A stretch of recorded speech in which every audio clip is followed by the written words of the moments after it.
this series. It's not going to, but I'm excited for what will. Of course, starting with Nuke. It's going to be a problem, as always, to deal with FaZe Clan on this map, but we'll see what Mongols can do. They've got the luxury of starting on that CT side. First map, opening map of the series, opening map of the day. Let's get cracking. FaZe will be off on the T side, and the Mongols on the defense on the CT side here. It's going to be really interesting to see where the form is on LAN right now. A lot of change-ups in the rosters, as we've seen. We do have some poke outside, but looks like FaZe are eyeing up that inner bomb site. Outside with a P250. Love to see it. Little fishing going on. Like questions being asked. What a way to start. My word, Techno starts with the Zeus, and the round is finished very quickly afterwards. It's so rare you see a start like that on a pistol round, but perfect with the close quarters of Nuke. I mean, that's a nasty surprise for FaZe. Is that, I mean, hang on. First kill in the first round of a series on LAN with a Zeus. Is that something that's happened before? You know, it feels like the opening kill with a Zeus.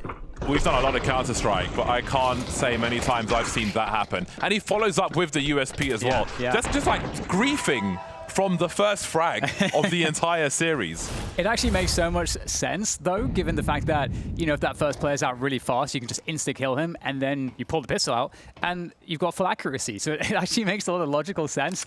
But, you know, it's going to force FaZe onto pistols, a full eco. They didn't get that bomb down, so straight away, you're going to have the Mongols feeling very comfortable. Yeah, talking of comfort, I think this is a great environment for Tikawak to kind of go through the ranks now in a live studio environment with a crowd cleaning up. That's a very prompt 4K. Not able to get the fifth one. It'll be a nice highlight for him nonetheless. But again, I think it's a really good environment. Not 12,000 people just yet, but you've got a live crowd, so you know you can take the steps into those environments. See how he deals with this one first. The baby steps. Is it a baby step, James? I mean, what kind of step? Is it, you know? What's after a baby step? An infant step? Yeah, I don't know what's next. Somewhere between baby and adults. All right, well, 2-0 for the Mongols, and FaZe will be bringing out the AKs. See what the default looks like for them. Heavy pressure into Squeaky already, and both teams really wanting to fight here. Down the vents they go here. FaZe not really messing around, but quite a couple players getting cut down in the effort. So right now, FaZe somewhat dispersed in terms of the lineup. Every single player operating solo. They've lost a bomb as well. I think the bomb carrier was maybe the one getting sprayed through that smoke, so once they dissipate, the CTs will certainly know that they have some advantages as well as a numbers game. But Jabone will try to thin those numbers. Dropping Blitz towards the ramp and collecting 9-10 as well. Combo with the HE. And all of a sudden, the 2 versus 4 is into a 2-on-2. And now it's really concerning. Mongols don't have the personnel to cover their backs, which makes it harder for them to defend the bomb. They'll have to go maybe and look for these FaZe plays a little bit. I think they're trying to combine and cover each other's backs. But this has suddenly become quite awkward for them. Yeah, very doable situation, absolutely, here for the FaZe side. And considering how it started out, very interesting indeed. And lots of time on the clock still to make the play. And you can see the Mongols really, really unsure now. So much time has passed that they have to question more or less everything. 1v1s is the name of the game, as well as timing. Techno spotting one player mini. And now, where is the other player? Good drop onto him from Darkmeister. And it's the Mongols with the 3-0 start. Yeah, Jabone only had 5 HP after those ramp engagements. Awkward for all concerned then. But some good damage done by FaZe in that round, which is important as you look for your first round. We saw the struggles Liquid had yesterday in that regard. Not getting enough kills early while losing the rounds. So maybe that will pay off for FaZe. But it will be the pistols here. They're equipped in this next round for a fast play. They've got a lot of utility, and the Tech 9s as well. So let's see if they choose to send it into the A-bomb site or if they've got something else in mind. Yeah, lots of fast pace here so far from FaZe. This round is no different. Straight in there with the pistols.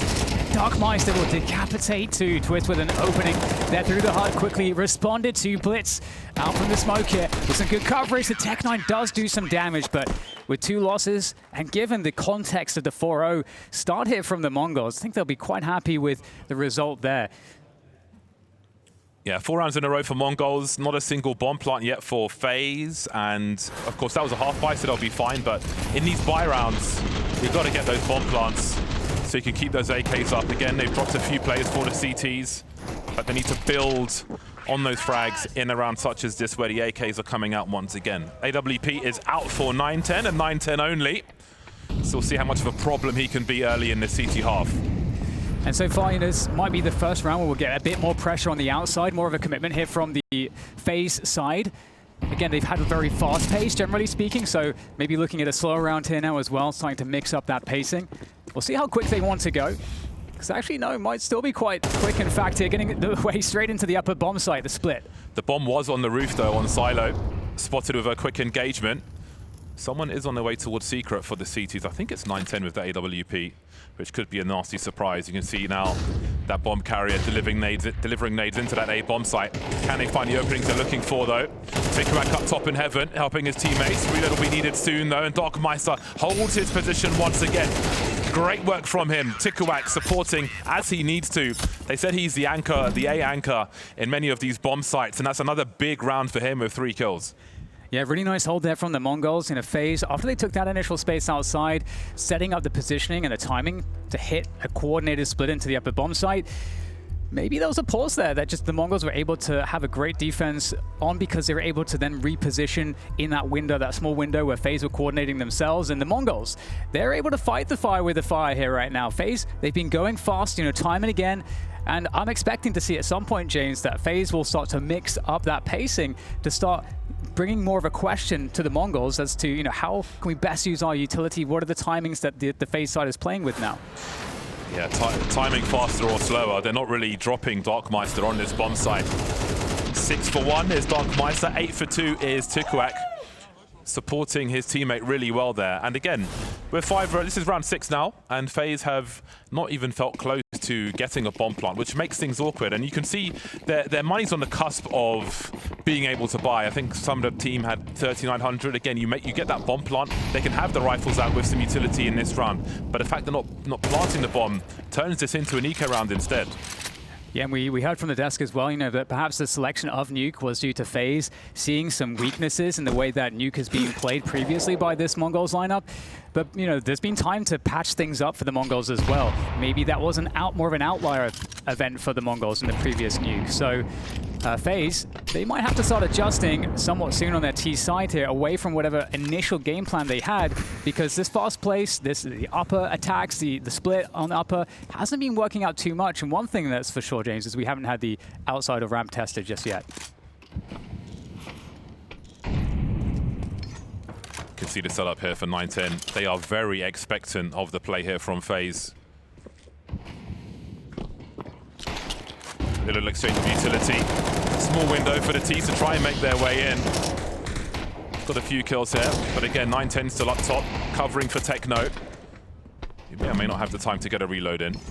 So Jacob, the last one left in the hut.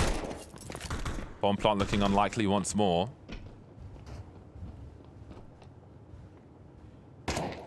But you saw how expectant Mongols were of this play. 9-10 posted up in heaven, dropping some nades here and there, but they knew what was coming their way. Yeah, very interesting so far. Again, FaZe is on them now. We're halfway through the first half. Very quickly as well. Very quickly, yeah, and that's all due to FaZe. Fast pace and upper. That's essentially just been the story round by round from them in one way or another. The only reason they've taken outside control was to create an upper split. So we'll see. FaZe now will start to mix things up. Jaboan is on the AWP. How do FaZe want to play this one? Outside presence here from the Mongols as well.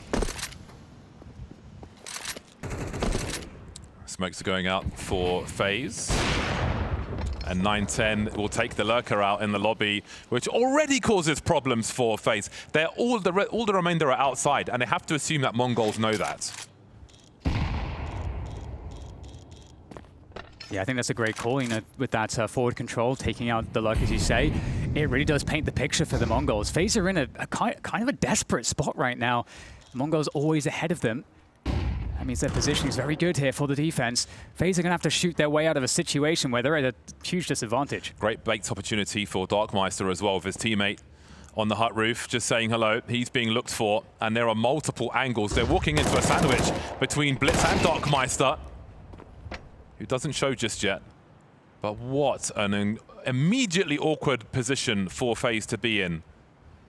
All is known. You can't generate threats if you lose your lobby holder immediately. Like, just full information from Mongol seconds into this round. And again, it comes down to, can we do any damage? Once more, the 7th round where they have no chance of planting the bomb, which means the pistols could be around the corner for the next round. Twist has a bit extra, so does Jacob. So maybe there's a bit extra to come their way. But again, there's no mileage on the FaZe vehicle right now. Yeah, no options after the two. Well, there's two positions here for FaZe. You know, the first interaction, as you spotted, was that the kill of the lurker in lobby, and that just really gave Mongols all the info that they needed to understand what the rest of the team was, like you said. And then FaZe, because they decided, okay, we're going to commit to this outside presence as opposed to going back and re-clearing lobby, they can't really easily do that. That's very risky for them to go back and do. You don't know if the CDs are set up in there. You don't have the info, so it feels safer to stay outside and try to make something happen just with these gun battles. But that has not worked either at all. I mean, the Mongols are playing a very disciplined Counter-Strike, which is, I think Nuke is one of the CT sides in the game where if you play very disciplined, you're going to get a lot back from just how the layout of the map is, with the bomb sites stacked on top of each other. And there's been no way in, James. And FaZe, they haven't created, I think, a single round where the Mongols are having to guess, where there's an information void for the Mongols. Darkmeister 7 for 1, 9-10, 7 for 1, Techno 7 for 2, Tikuak 9 for 2. Again, we spoke about metrics in that Liquid match where a lot of things weren't going right for them, and the same is true here for FaZe. They're just not finding success. Again, you've got another crappy buy. Like every other round, every buy round, FaZe are defeated. This is just so much easier for them. As hard as the full buys look for FaZe, this was just the second time as Youthkill was first in game in CS2 A-tier history. 3D Max versus Vitality at Budapest. Rops, it would be Rops. Yeah, I was going to say Rops got there first. Shout outs to a man like Rops. Well, we'll have another explosive attempt potentially here from FaZe with the pistols and the single AK. The hero AK on Twist. Not too much you can do other than wait out some of this initial util, find a good spot, and just shove all in. They could try to play the pick game, but they are, again, so heavily outgunned in the open spaces on this map.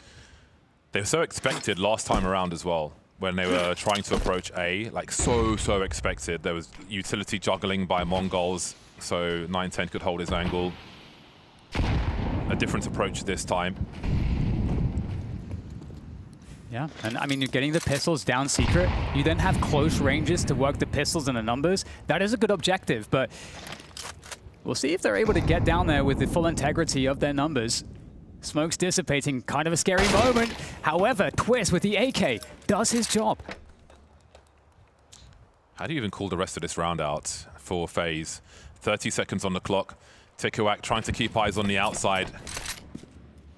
Still reasonably positioned to defend with on A. And now the race is on. 18 seconds for FaZe to plant the bomb or die. And if this is the round where they plant the bomb, even stranger. 9-10 dropping Natu on the B bomb site, looking for more, trying to thin the numbers as the retake might be on. But have a look at that flurry of frags from FaZe. Twist and Jacob now in a 2 versus 2. Interesting spot here. 9-10 is going to lose his head. Another great frag from Twist. And Tikuak now, we'll see what he can do. A 1v2, very doable. Decent amount of time as well, AK. Both hiding in the same spot. One of the best tricks. And Jacob's going to just completely annihilate Tikuak on the way in there. And James, we're going to have a round for FaZe. You know, it seemed like the Mongols didn't really respect the threat of the lower bomb site there. They played very passive on info and position on that lower site. A little bit greedy, perhaps. Yeah, just one of those bizarre rounds where maybe the lack of usual structure just makes things a little weird. So an opportunity for FaZe. Nice release for the team. Now, can they claw any rounds back in a normal round where they've got the AKs and the AWP? Because that's where things have been going wrong. Yeah, you've really hit the nail on the head, and Jacob will find a head as well. 9-10 goes down. Okay, early advantage to work with, 5 versus 4. And we've been talking a lot about Twist as a caller. This is the spot where that can really shine, a caller that is. 5v4 on the T side, with lots of time on the clock to work with. Twist making his way outside. We'll be testing Mini here, and might look to find some legs. Darkmeister, and again, just such a good angle. And there's no trade frag, so 4 versus 4 now. And you can see the Mongols are very ready for the additional peaks, but Natu will trade it out. That's a great first frag to have in this game. 0 for 8 until just a moment ago. Natu carrying the bomb, able to find a second on this A bomb site now. Not too late to come to life. Techno and Tikrak start to get to work on this A bomb site, but Techno runs out of bullets and runs out of health soon after. And now we've got some momentum for FaZe. There's still money for Mongols that they can try to spread around, but off the back of an unlikely one for FaZe, they have found a second. Maybe it's not too little too late. We'll see what the score looks like by the time we get to halftime. But again, Natu, perfect time for him to come alive. Yeah, we know that FaZe has great individual skill on the team, and right now in terms of the overall strategic approach to the game, maybe you could say that there's something to be desired, but Twist have got the team into positions they can just take 1v1s. So that's always going to be an opportunity here for FaZe. We'll see if they can keep it going. You got Frozen looking for it from the hut, but on this next round, the 1v1's not quite going the way of FaZe. Natu, the only one to answer back. I was going to say this round might be worth 2 for FaZe if they can break Mongols, but that's not looking likely now. Some shadow warning there for Darkmeister to pop Natu. That leaves Jacob in a 1 versus 4. Just 2 rounds so far in this half for FaZe, leaving much to be desired from their point of view. Absolutely stifled and suffocated by the Mongols. There you go, 8-2, and yeah, the suffocation, the stifling, definitely some good words, I think, to describe this situation. Again, FaZe need to find individual fights here. I mean, that just seems to be something that I think they've realized as well. How can we create a round where we can get these 1v1s? Still, though, the Mongols are also a team that is just packed with individual skills, so nothing's guaranteed here. And for FaZe, it feels like there's a lot of gears that, you know, haven't been tested as far as a T-side nuke goes. Oh, we had a quick look from Jaboen, looking for an early frag, as it has been 9-10 stamping his authority on that CT side. Something which Jaboen may need to do more in this series versus this team.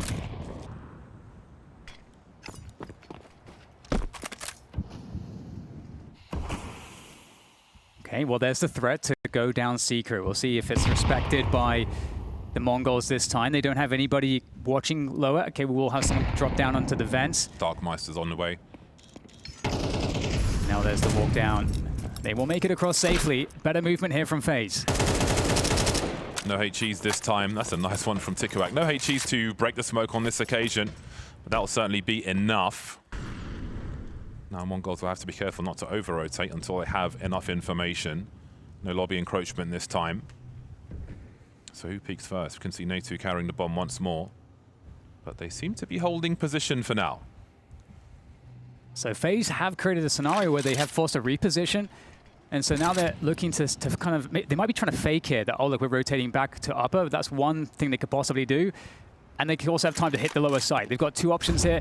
They're going to try to find the player in Garage.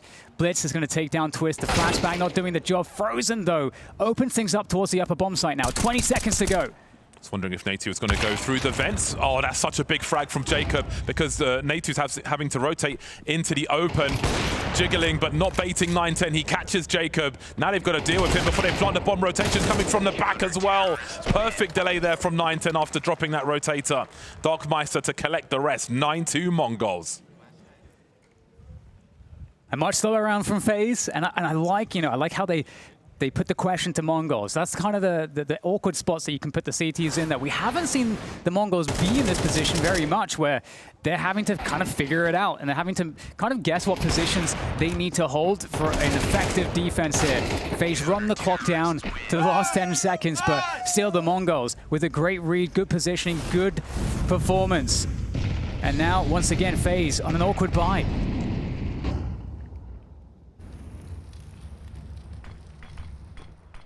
Tikuak and Darkmeister, 12 frags each. Doing really strong work for the squad. Hard to kill.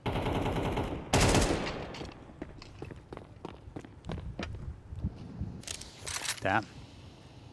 Feels like the Mongols have been getting a lot of like solid movements through radio and picks and info, unpunished in this game so far. Yeah, happy to disengage with that advantage as well. 910 doing 910 things. Darkmeister on his way into the vent. And Frozen makes his way towards B. I thought he was standing on the other guy, but perhaps he got stuck on the ladder.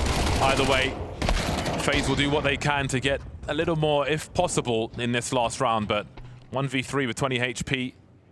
Frozen could, but 910 will deny him. A very big half, 10-2 for Mongols, a monster lead at halftime. The individual performance went pretty good for the players, and also the team performance was pretty solid. Our games were relatively very simple, and yeah, felt good to qualify. J-Bone, I think when you put on the FaZe jersey, changes the pressure from being an academy player. Have you felt that when you're playing some of these matches? I think the pressure is like mainly from myself.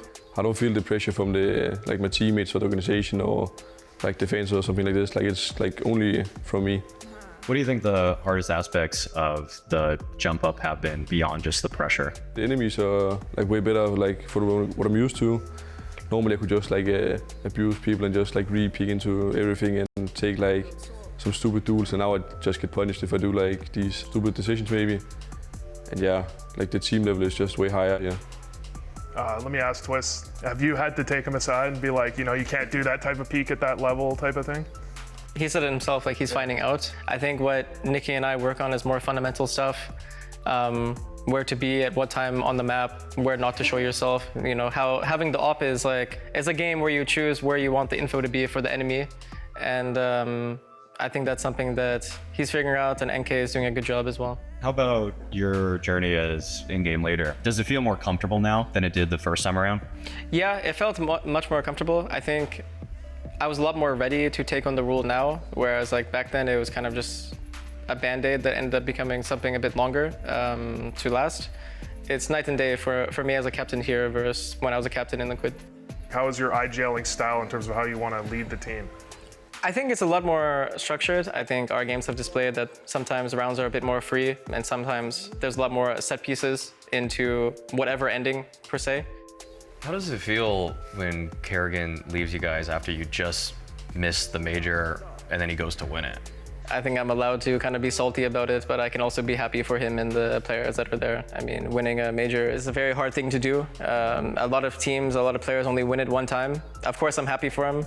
Do I think the situation that we're in when it happened was diabolical? Yeah, it was diabolical. At the end of the day, it is what it is. I think taking on the challenge instantly and kind of welcoming the rebuild and looking forward to the future of FaZe, I think it's created a lot of hunger in the team. For the bounty, what's your guys' team expectation? I think team expectation is semifinals, I would say finals, and then we can think about what it takes to really get the trophy. So yeah, I think we have realistic expectations for us this event. We definitely want to beat whoever we pick into the game that we play. Yeah, I think we're hungry as a team.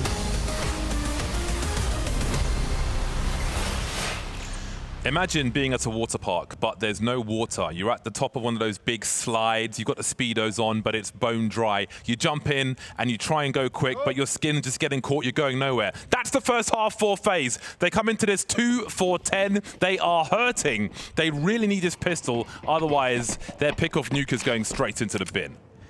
Yeah, this pistol, as you say, somewhat key. Somewhat key. No doubt. Need that momentum going forwards, get J-Bone onto the AWP, get him feeling the game. The Mongols, though, with a slow start, they obviously are looking to toss in all this util into this upper bomb site. And, of course, you know, got this first bit of patience that we see right now to catch anything that FaZe might be doing that's aggressive. But FaZe, it's a CT-sided nuke. They're happy to receive the push as it comes. And here it comes. All right then, time to get clicking. Jaboin waits for them to appear. Just one coming his way, and that's a promising stop. But what about Hut? There are 3 coming in that direction. Jaboin's got some map control, but what of the A bomb sites? There's time to try and solve these problems, but it looks like they're committing to this bomb plant. Darkmeister and Tikawak, the guys on A who are causing problems in that first half, trying to defend this plant now. Good headshot there from Tikawak. Evening things up 2 versus 2. Frozen though. Some good timing. And now all on the newest and youngest addition to the Mongols. In the 1v2, there's a tap there. It's a fake. There's a reload. Doesn't believe. But now has to respect this. Has to respect the whole 1v2 pushing forwards. Frozen does manage the defense there in the much needed pivotal pistol picked up by FaZe for 3-10. But that's still a huge deficit. Don't worry about that. It's just a round in front of you. But my word, that was a critical win for them. I didn't see how many bullets were in the magazine for Tikawak, because I think if he wasn't spotted before that reload, that kind of gives the game away as to where he could be. Didn't have the threat of coming through Squeaky at that point. An awkward duel, but a must-win for FaZe. That was the huge round. Now the half begins. Here we go. FaZe looking to go for the defense here. They were the ones that barraged the upper site, and now they defend. A similar play. Oh, we've had a couple players dropping down into the vent. There's a bomb plant here. That's not a good sign here. FaZe need a clean round, looking to defend the lower bomb site. It's starting to get very dicey. 3 versus 4 now for FaZe. Off to the races. A reset here would be so unpalatable. They might throw up at their desks. No kit for the remaining 3. A long walk when you don't want to give up the sound cues. 3 on 4. The cost of losing everything. This is a really, really tough spot for them. To do this with no kit, to find all those kills in time, it is such a risk. And if they lose that round and take no rifles, they lose absolutely everything. The game's over, basically. Yeah, this is horrendous. Trying to force at least some extra deaths at the end of this one when the bomb explodes. We'll see if they're able to do that. The escape route, though, through the upper vents has been found to be somewhat of a dangerous trap. Jaboin on the other side. And you got Tikawak is going to be able to survive with that Galil. So at least some of the weaponry is limited into the next round. But that is just terrifying now. FaZe have to somehow recover. The Mongols with a steal there with that ramp drop. It could hardly be more tense, because with what they've saved, they still have a chance. You know, if they lost the round and all the weapons, then it's kind of GG, but it's not quite. But again, there's not many rounds they can lose that remain. On a side note, it was 4 bullets in the magazine for Tikawak on that pistol. Thank you, production. A faster round from Mongols now, charging in towards the A bomb site. Still 10 players standing, just about for 9-10. Natu the first one to drop. 9-10 roaming with 15 HP. And it looks like a massacre on this A bomb site again. They've lost a lot of position, have FaZe, excuse me. A lot of damage, though, on the remaining players of the Mongols. All 4 of them fairly low on HP. And FaZe do have the weapons to do something, but I mean, they really have to just go for it at this point. Frozen opens up onto the lobby, shows his position. The re-smoke upper there. You need some distraction for that for the player Heaven to be able to burst out. The coverage is there on the CT vents. See if Jaboin can open things up here. Flashbang in. There is the play through the smoke. That's not going to work out. More needs to be done here by FaZe, but they're not liking the look of it. They are going to be forced to back away. It's really death by paper cuts for FaZe in these rounds. They're just being invited close enough to lose absolutely everything they're carrying. Fighting for survival after the round's lost as well. And then it was 12 for the Mongols. Really storming through these rounds in both halves. This is the pick of FaZe. And it does not appear to be going their way. Game point now for Mongols, many of them. Again, FaZe scraping a bye together around what they saved. But it doesn't look like there's a recovery to be had here on Nuke. Yeah, and the question again, you know, it's going to be on this pick of Nuke, where are you over-prioritizing your own comfort to get a map that you feel like might be weaker for the Mongols? You know, it's a really tough one, and it's not going to feel good for FaZe if they lose, especially around this kind of a scoreline. having to play into the Mongols pick. But we'll see what they can do here, James. Like, so far, you know, the chaotic rounds that the Mongols have been throwing at them have been really effective. And FaZe tried the same thing against the Mongols in their T side, and it just failed. There's good util for FaZe. Maybe they can have some map control with that, but again, the junk is just being thrown. Vintage strats on Nuke there. Twist being barbecued. 4v5 before you've even seen anyone.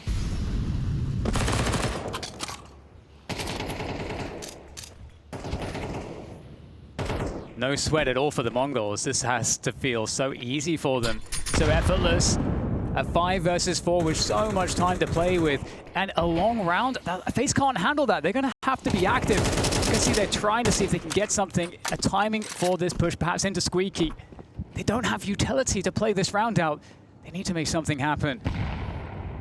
Double peak, perhaps. What is the cost of this, though? Techno's positioned so well. Oh, the clock is ticking. Got threats of a ramp push as well, I think. Jacob able to trade.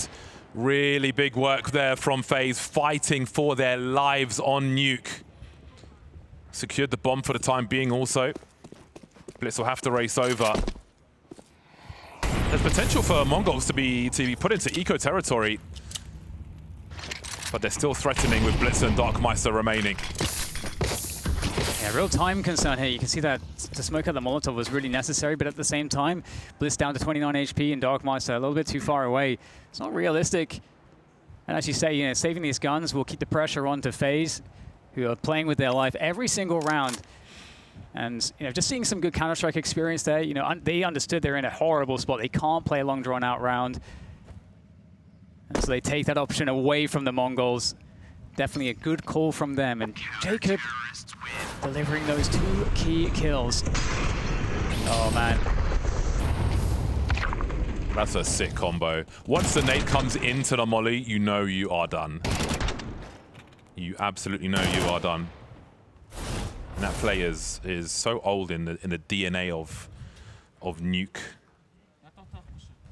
Classic Virtus Pro throwing double HEs in there oh so many years ago.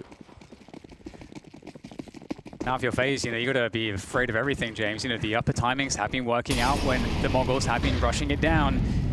They're not going to do that this time around, actually, the Mongols. You know, actually taking a slower approach, maybe putting more players towards the outside. They have the cross smokes. So the Mongols looking to get into closer ranges. They have a Hero AK to work with as well.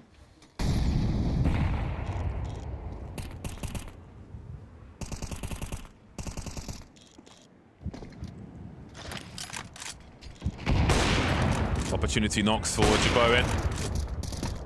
He'll need to be quite present in this half for FaZe if they are to mount a comeback.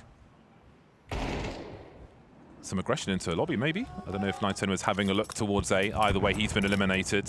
So now Mongols have a taste of their own medicine. 3 remain. See if they're able to get a bomb plant here. Yeah, so there is a world where something could happen here for the Mongols. If FaZe don't have any defense, and you know, they have everybody on the upper side of the map right now. The closest player maybe from ramp is Frozen. So this could actually get a little bit dicey if they do allow the bomb to go down. There is potential here for Mongols. Yeah, that's one of 2 incendiaries for them. They can buy themselves some time. Plenty of kits, as you can see here, for FaZe. But Tikuak goes down for free. Maybe some lessons to be learned there for him. 2 on 5. Maybe it's a question of damage. That clock is ticking, though. They'll do what they can. FaZe needs to combine together now. Blitz is doing a lot of delaying here, and he is still standing. There goes Jeboen, and Natu's not far behind. Techno's in a 1 versus 2 now to win the game. Should it be this difficult? Techno rounding the corner. But he's not going to be able to stop Twist from defusing that bomb. That was a scary one. Yeah, it is a really scary one, and it's one of those rounds where, again, I'm super curious what the analysts might think of that. You know, you have the 5v3 as the CTs, and you can play for retake, but on the lower side, it does feel very risky, and the question is, do you need to take that risk? Can you have someone in a position where they can spot the lower rotate? And I think for FaZe, they could have spotted out the lower rotate to have more control and time to react as a team. So it just, yeah, playing with fire there, but they're still alive, still in this one. And the Mongols, they've got a lot of rounds to buffer. They can just keep throwing stuff at FaZe until it works.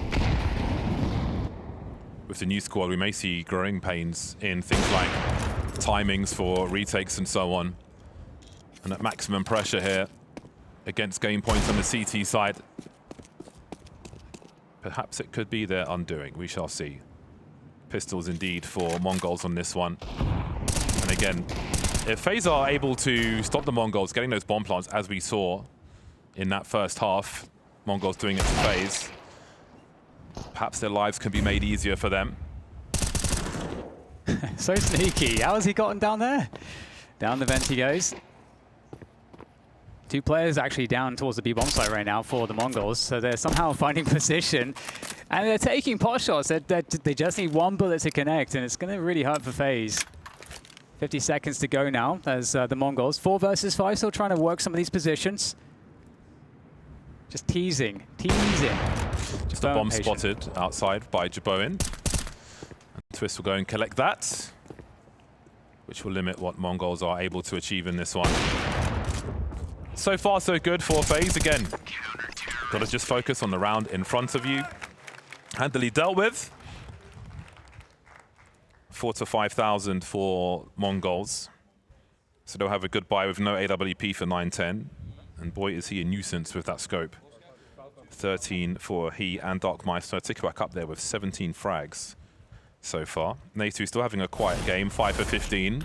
Maybe the CT side is where he can turn things around. Yeah, very different story, the CT side of Nuke. Okay, the Mongols now see what they can find on the outside. A couple players out there to potentially challenge Jaboin. We'll get those cross smokes coming again as well.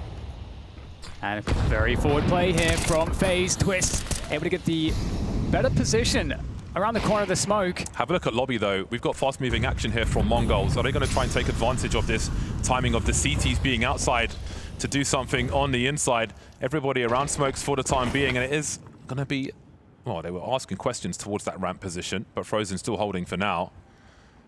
But maybe that's drawn distraction. That's allowed Techno to get behind enemy lines. I have no idea how he's in this position, but what can he do with it is the question. Yeah, this is potentially just a collapse of the entire round for FaZe. It seems like Techno, oh, he's going to get spotted by Twist. That is crazy. Very important there from Twist. Still 3 players left. Well, now only 2, as there's 50 seconds on the clock, but no real opportunity now for the Mongols. They're just going to go and save. That's it. Oh, man, Techno. Man, there's so much potential from that play. Yeah, it was really interesting, the initial setup from Mongols. With the smokes outside, they had a lot of presence, but only 2 players really around those smokes. Saw Blitz getting the worst of a duel around the corner, but Mongols had 3 people with the bomb in a position to respond to what was happening outside. Maybe they had different intentions if then players make it to secret. So you can see on the radar, moving through the staging area, heading towards the ramp, but not finding much of anything. Just running distraction, a lot of different threads out for Mongols, dealt with one after the other. That spatial awareness from Twist, really important, catching that player heading towards heaven. I think that made all the difference while Mongols were trying to pull them from pillar to post.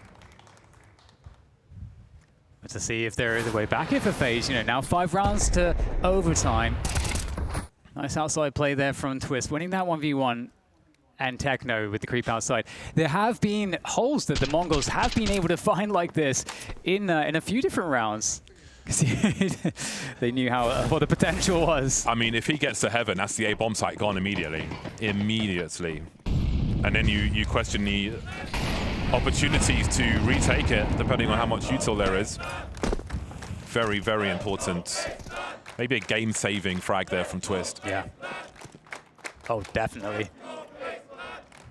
However, it's rounds like this that you don't expect that can be sometimes the most dangerous. There's cross smokes telegraphing the walk down to secret. And there are players up here as well in the lobby looking to potentially go into the upper bomb site.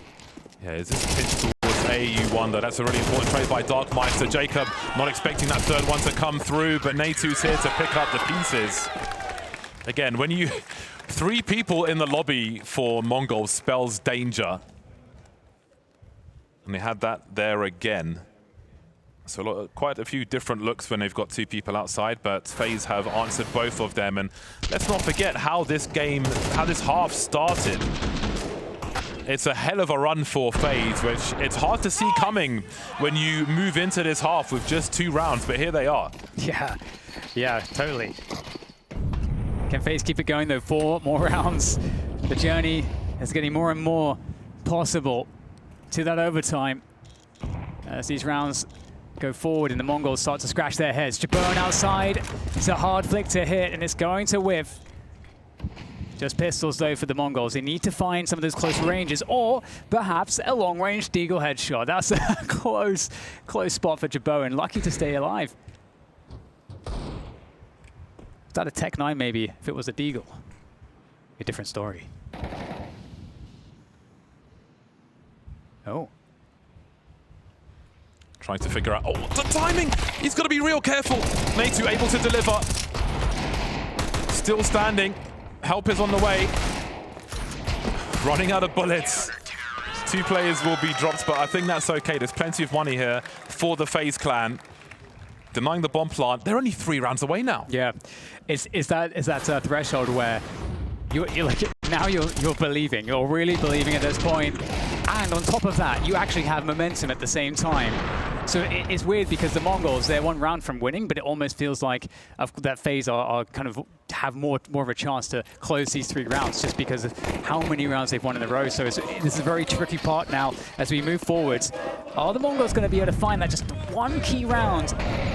Looking for a timing here for a pick onto the lobby position. This has not really been tested all that much. Frozen here with the AK, looking very poised.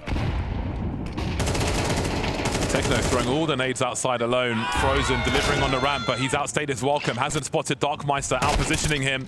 Techno dropped on the outside. It's a big frag, though, for FaZe. 4v2 now as a fast-moving round continues towards B.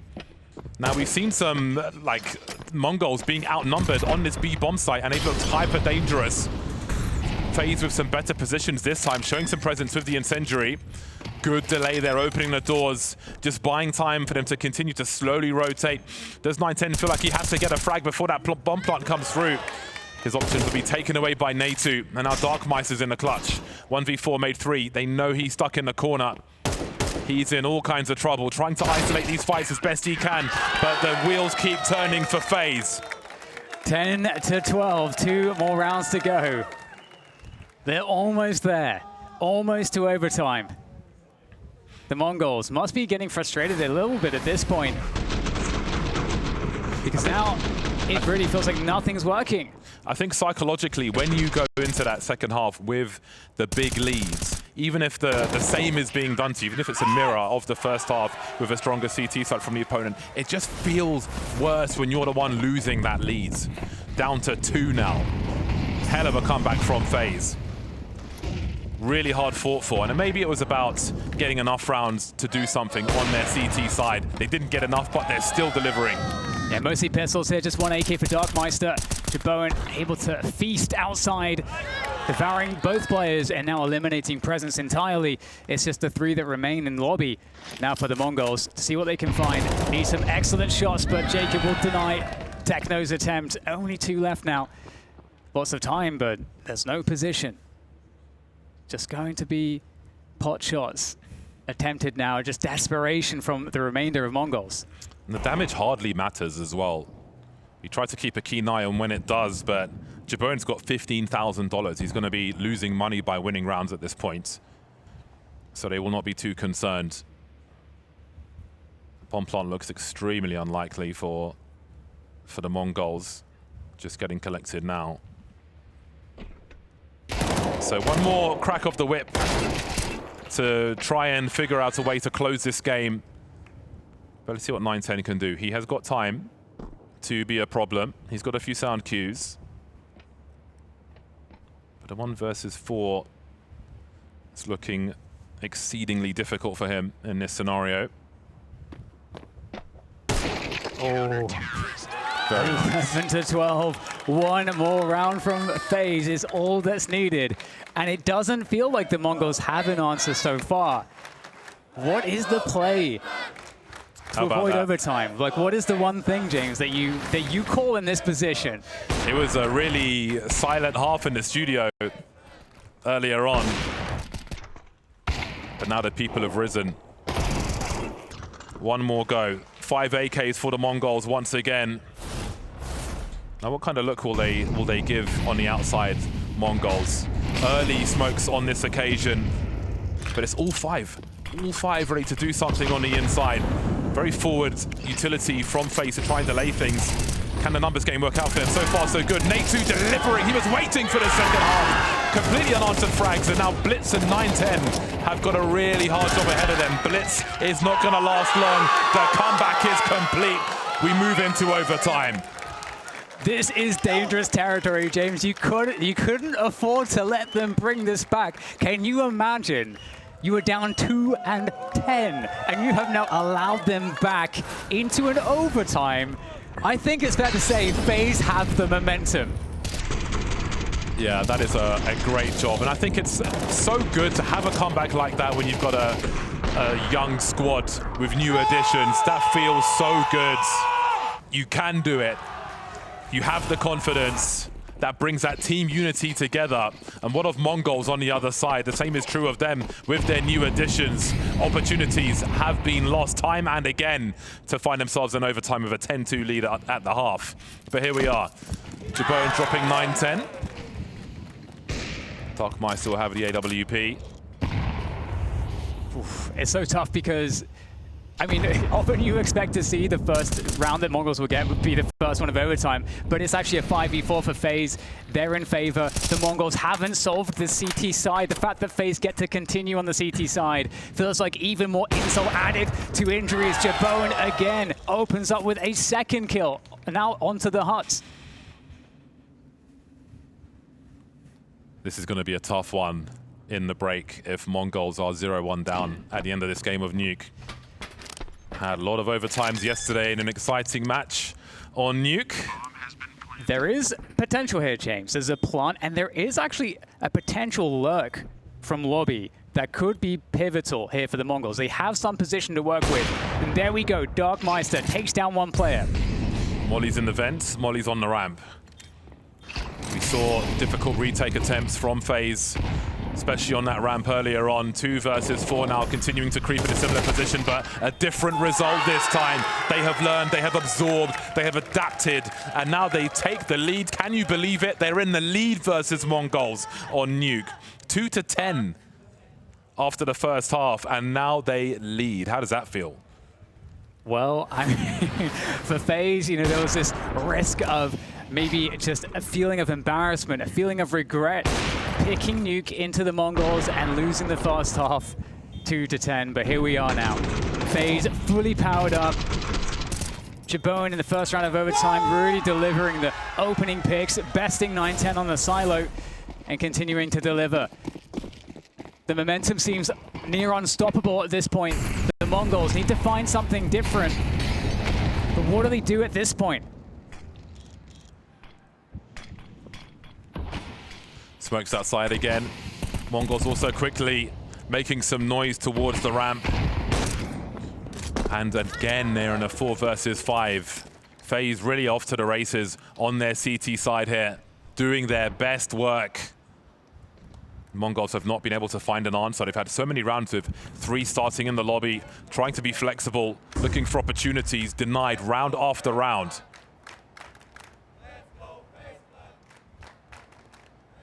Do get some position outside here, but how aware are the CT side here, the FaZe? Well, Jabone, he is sharp. He cannot be tested outside, just time and again. 9-10 though will take down Twist. Jacob though, the answer back. 2 frags, puts FaZe in an incredible position now. 4 versus 1. 9-10, I mean, what does he do? His teammates have fallen around him and he's just in an exposed position. And there it is, time's up, Jaboen. He's there again, 14-12 now for FaZe. Absolutely nothing doing on this T side. Again, Mongols trying different looks. More people outside is just netting them 4v5s quicker, it seems. And now it's FaZe's turn. Let's not forget that aggression we saw on the CT side from Mongols. The ramp pushes from 9-10, really taking control of the match, and now FaZe are doing the same, just getting stronger as the rounds pass. There'll be another AWP for 9-10. Again, the last 2 rounds, very quickly, FaZe had the 5v4, just getting the better of them outside. Jaboen ready for these challenges. Oh, so ready. Ready and waiting. And soon a test again to Jaboen. The Mongols able to find a way to counter this. The jump, the run across at 9-10 with the boost. And that's what gets Jaboen. They had to get creative, but they found a 5v4 opening. We haven't seen that for some time. What is FaZe to do now? Frozen's asking questions towards the ramp. They don't really know how many players are in the lobby. Again, there's often been many for Mongols. So we'll see if FaZe are able to understand that the threat is mainly going to be towards B, and if they can reposition in time. Twist will show some presence. Nasu's here as well. That's at least 2 players. What did Mongols do with this? There's just under a minute on the clock, but again, they're really committed to these spots, it feels like. Huge flick from Natu. And that might allow Twist to get the drop. A good timing potentially. 40 seconds, still trying to work with here for the Mongols, but things starting to feel a little bit awkward. FaZe have managed to find their way into some positions on this lower side, but the split comes in, and there it is. Blitz from the back from Ramp. Now down to Twist in this 1v1. He can still play spoiler to this round. He can still create delay. That presence means a lot here, but the bomb does go down. There's a timing where 9-10 doesn't survive. Frozen, after clearing lobby, able to do the job. What can Dark Meister do though? Drop Frozen down to the 2-1-2. Blitz at the back. He'll get dropped by Jacob. Dark Meister with 12 HP in a 1 versus 2. A huge peek from Twist. A great man to get that last frag. That's a very solid overtime half for FaZe. Yeah, 15-12. They just need 1 T round. And yeah, they couldn't find any T rounds in the first half, James. But it feels like the Mongols, like, when are they getting any kills? In the last 10, 12 rounds, they're getting no kills. So from a psychological perspective, you have to give FaZe a massive edge now into this T side. Frozen did great work to go through the ramp alone towards lobby and give FaZe high confidence of the B play. Of course, lobby being left open allowed a T to make it through there, but still FaZe able to overcome. Again, I think Twist getting that last frag at halftime as we have a short break and switch sides is fantastic. A lot of timeouts, a lot of discussion through a very high-stress game of Nuke. Yeah, we can cast our mind back to what FaZe were doing in the first half. You know, they were going for a very fast pace, generally speaking. The first 6 to 7 rounds just all ended in just a quick upper hit. And generally, you know, using lobby, using outside, splitting, that was kind of what they were just doing, just time over time over time. And it just didn't work. It looked really just ineffectual. We'll see if they decide to go for the same stuff now that they probably feel a little bit more confident into this, or if the game plan will change completely. 20 for 4, Jaboen went on that CT side, but now the roles change. Let's not forget how strong Mongols were. It's their turn to have no margin for error. They just need 1 round to go wrong, 1 duel that's pivotal to go wrong. 3 outside early for FaZe, with a second set of smokes being deployed. This is ready though, peeking up from the secret stairs, but Jacob, he has been really great on the rifle so far this game. Gets the punish in, and 9-10 is completely circumvented as FaZe have found much faster positioning. Techno, the only one in the lower area for the time being. So does he fight to the death? Oh, he gets that rotation just in time. Taking control of control. but he is on an island. Oh dear, nowhere to go. Again, you saw the question, do you fight to the death there? His team no longer have position on that B bomb site. 9-10 will catch a lurker, but there's more work to do. Yeah, very nice frag. The Molotov might force his hand, but a bit of space there, Tikuak, to work with. And that will thin the numbers. The bomb hasn't even gone down just yet. It's going to have to go down right now into safety with Jacob. He's being very, very good right now on the position, pushing forwards, gets the coverage from Natu. And now Dark Maestro 9-10 in a 2 versus 2. Trying to work their way down here, trying to coordinate. A reset of positions here from FaZe. Does give them a good spot here. Jacob ready, waiting, but no, Bullet's not able to connect the shots. And now suddenly TheMongolz, the must-win round. Natu delivers for FaZe, and not a single round dropped. Unbelievable turn from them. That is a hell of a run for FaZe on their pick off Nuke to do it the hard way. 2 rounds at halftime. CT side ending up a relief, doing their best work. Crazy numbers for Jaboin, but absolutely a team effort. The potential is there. You heard it from the desk and how many rounds they think that FaZe need on this CT side. So if Mongols can keep a level head, perhaps they can take it to a 3rd map. But again, there is growth to be had from loss, but first, maybe there's some mourning. I think it's hard to recover from a lead like that, especially when you're so young with a crowd in front of you. Yeah, and I feel like there's a lot of holes here for the Mongols in the boats, but we'll see if they're able to still make it to their destination. Here on the Mirage, the Mongols will be starting out on the T side. FaZe, so much success on their CT side. On Nuke, we'll get to continue, but we'll see exactly how this B Apartments play is going to find its way into the B site. FaZe are not on the site right now, James. Jacob is top mid though, already. Very quickly indeed. We'll see if he chooses to rotate over to help Twist or if he opts for the flank. The utility's coming through, angles will be taken away. Twist not quite getting what he's looking for yet. Still standing though, taking one in the face, 10 HP for him. Frozen slowly start rotating over from the A bomb site as that bomb is planted. FaZe looking for that, just that first opening. They have a smoke, but no other pieces of utility to get them in. They need to shoot their way in. It's going to be very challenging. And here we go, the first test through Catwall. Jacob leading the charge here. Good defense, though, coming in from the Mongols, sending out the numbers. And it's a struggle for FaZe to get in here. Frozen, important frag, but there it is. Tikuak is able to defend. Jay Bowen goes down as well. And there you go, the Mongols, they pick up their T-pistol. Really hard problem to solve when Mongols understand that the remainder of FaZe are all coming from the same position. Simply abusing the numbers on the CT side will allow a promising start here for the Mongols. Great to see the young chap Tikuak getting some kills immediately as well. Came into this one as focused as he was in the first. So Mongols will definitely have something to say about how this story ends, but the question of whether they are or not they can take it to Ancient will prevail for a while. God, it's got to feel good to have a comeback like that on Nuke. Oh yeah, oh yeah. I mean, that's your map pick as well, you know. There was a world where they were going to lose it, you know, just with a horrible scoreline, and so just there's so many elements there that certainly have to feel really good, and it's a great way to, you know, win your first map in the series in terms of like getting everybody warm and feeling good just from every single perspective. So it's going to be an interesting one here to figure out, you know, are FaZe going to be going for a force buy or are they going to go for a full save? See if they can get Jake Bowen onto the AWP as soon as possible. That seems like it's, to me, just with how he's been playing, you kind of want to try to get him onto the AWP as soon as you can. Yeah, keep that fire burning for sure. Nothing doing just yet in that regard. Take pause for a moment before we resume things. Yeah, we saw good output from both snipers on the first map of this series, and I'm sure that will continue on Mirage as well. But again, I think he was 20 for 4 on that CT side in regulation was Jay Bowen on Nuke.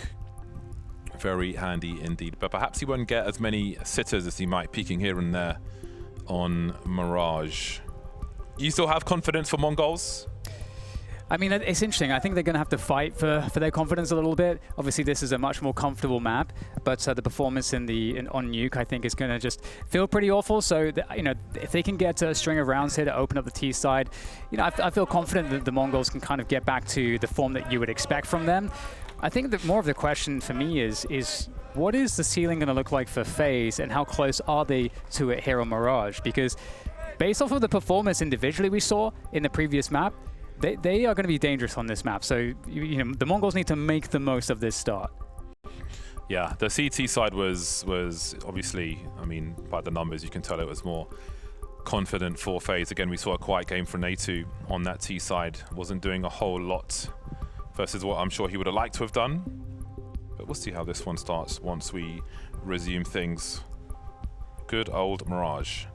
Been here for a very long time, but how many people know how to smoke mid, Dan? 15% maybe, if we're lucky. Yeah, I mean, I'm going to be really interested to see what Jay Bowen does when he does get the AWP, because it's such a classic map in which you can be aggressive kind of everywhere and keep the opponents guessing, and there's a lot of strength in just showing that that's kind of the game you want to play with the AWP, because then the T side has to treat every single position, both extremities and mid, with the respect that, hey, an AWP can be posted here. I can't just walk into angles for free, and that tends to then add a utility cost to you kind of going anywhere and feeling safe about it. So that's another reason why I'm like, I want to see Jay Bowen getting onto the AWP very quickly. On the flip side, one thing we were talking about during the break was his move up to top flight Counter-Strike. There may be a fear of, okay, there are things that I could get away with against like lower ranked teams, perhaps I might not. So there may be a fear of overextension, which may stop him from being aggressive as he might be like a year down the line from now or 9 months down the line from now. So that's a question for him to answer as this game goes through. We are resuming things now, so doesn't look like much is being bought by the side of FaZe. HE grenade for Twist is the only notable thing really, as Mongols are in anti-eco territory. Yeah, we'll see how clean that looks from them. We've got a big surge on Catwalk here from the FaZe side. All 4 players looking to find a timing to pop. Now that smoke in mid-window is still active, so Twist can't really get active from that position to draw any crosshairs. And it's just going to be, you know, the lineup there from FaZe to just punish the player that tries to entry around Cat. Yeah, you say big surge. It should be as big as a Chihuahua as far as Mongols are concerned. But it still remains to be dealt with. Mongols with good position to start off the round, keeping their options open. And these MAC-10s can get to work as well. I mean, they may, if they can find the opportunity. I don't think they understand how many people are around that ding from short there, but they are circumventing the threat for now. Yeah, really not that much here, and because it's just USPs, they might want to try to get aggressive, see if they can take some weapons away here. MAC-10 is hiding. They get rid of the MAC-10 quickly. That's nice. And Jacob takes down Darkmeister. Already it feels like they're getting more than you would expect. Versus 3, but again, weaponry is not good, and they're not going to be able to upgrade here. You got 9-10 ensuring of that very fact. The upgrade there for Techno as well, so looks like it should be limited to 2 deaths here for the Mongols.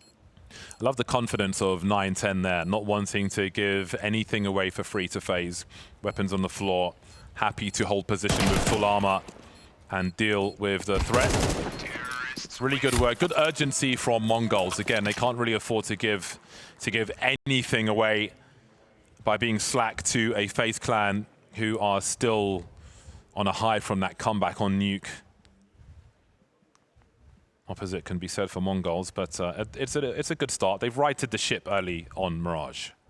Yeah, they definitely have, and you know, now it's going to be the first test against the Bayern FaZe, but it's going to be a little bit more limited just insofar as they're not going to have an AWP in play just yet. From Jay Bowen, we will see FaZe getting aggressive, dropping Twist down into that lower position, underpass, control. Quick HE to top mid. He's going to try to find some damage. Sets up Jacob. Jacob delivers. Will get traded out. Twist, though, forced to push there with that exposed position. And it's a 3 versus 2 now in favor of the Mongols. Frozen goes down. FaZe, they want to get aggressive here, but it's backfiring. Maybe a miracle required now for Natu to get something done. He won't be able to. Dealt with on short by Tikawak. Again, a name we're mentioning a lot early on. He is 4 for 0 at present, the only one who hasn't gone down for Mongols thus far. So indeed, a really good start. I think Mabi said 7 to 8 rounds required for FaZe on their CT side. Still looking for their first, but this got expensive real quick. Yeah. It's interesting because, you know, one of the things that, you know, on the CT side within a round like that is you're bringing the fights to the T side. The Mongols haven't necessarily showed that they have a default that's super effective yet, so we'll see how the rounds progress. We'll return to that story in a moment because it looks like the Mongols looking to go for maybe cheeky timing here on the T ramp. They're in a pretty close position there to start peeking into the site. They know they're going to be against pistols. We've seen a lot of resolution for CT sides around and under the window at BLAST Bounty, making aggressive plays with an AWP elsewhere. So we'll see how that approach continues for FaZe once the next rounds come through. Great baiting there by Darkmeister. Had his frag stolen by 910, however. But again, that's something I'll be looking out for in the rounds to come. And if we do see some spawn-based plays from Jaboen, be it A or B, with the AWP, but there's lots for FaZe to construct in the rounds to come. The best thing here really is if there's a way to steal a weapon away, but doesn't really seem like it's all that likely.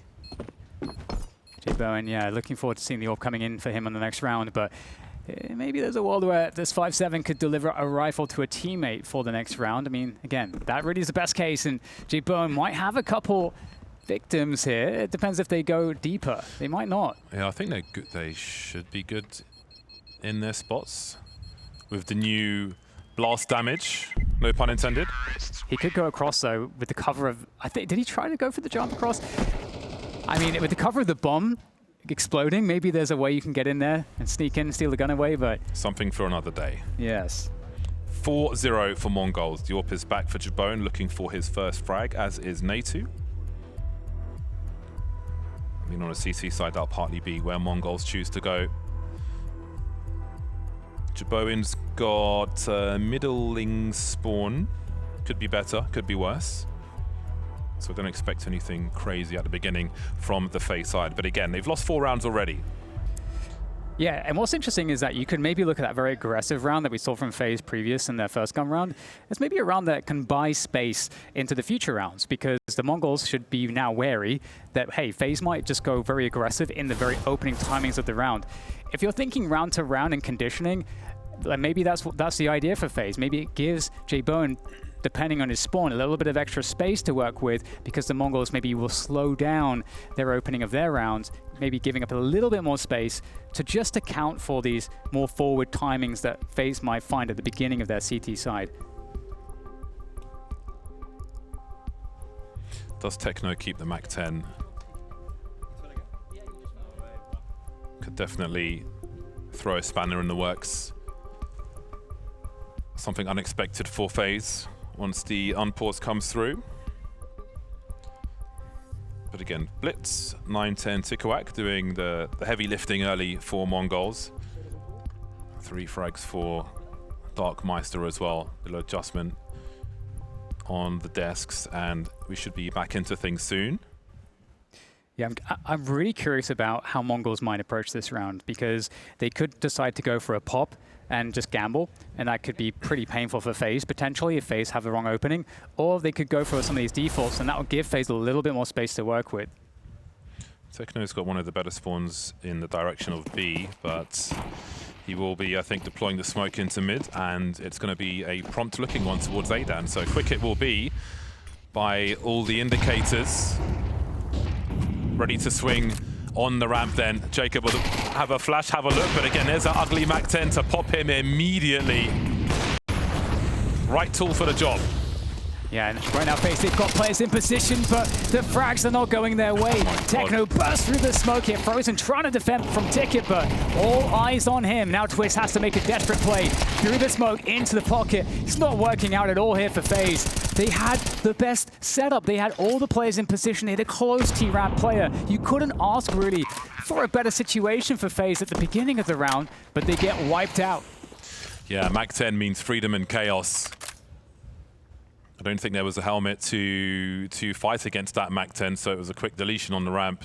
And then flying around the stairs and so on. It's just like, it's just the perfect ingredients to just break everything you're doing. Oh dear. Oh, hello. Ships passing in the night. Yes. Oh, he's... Oh, okay, there we go. They're both wandering. But Native will be able to hold on to something at the very least.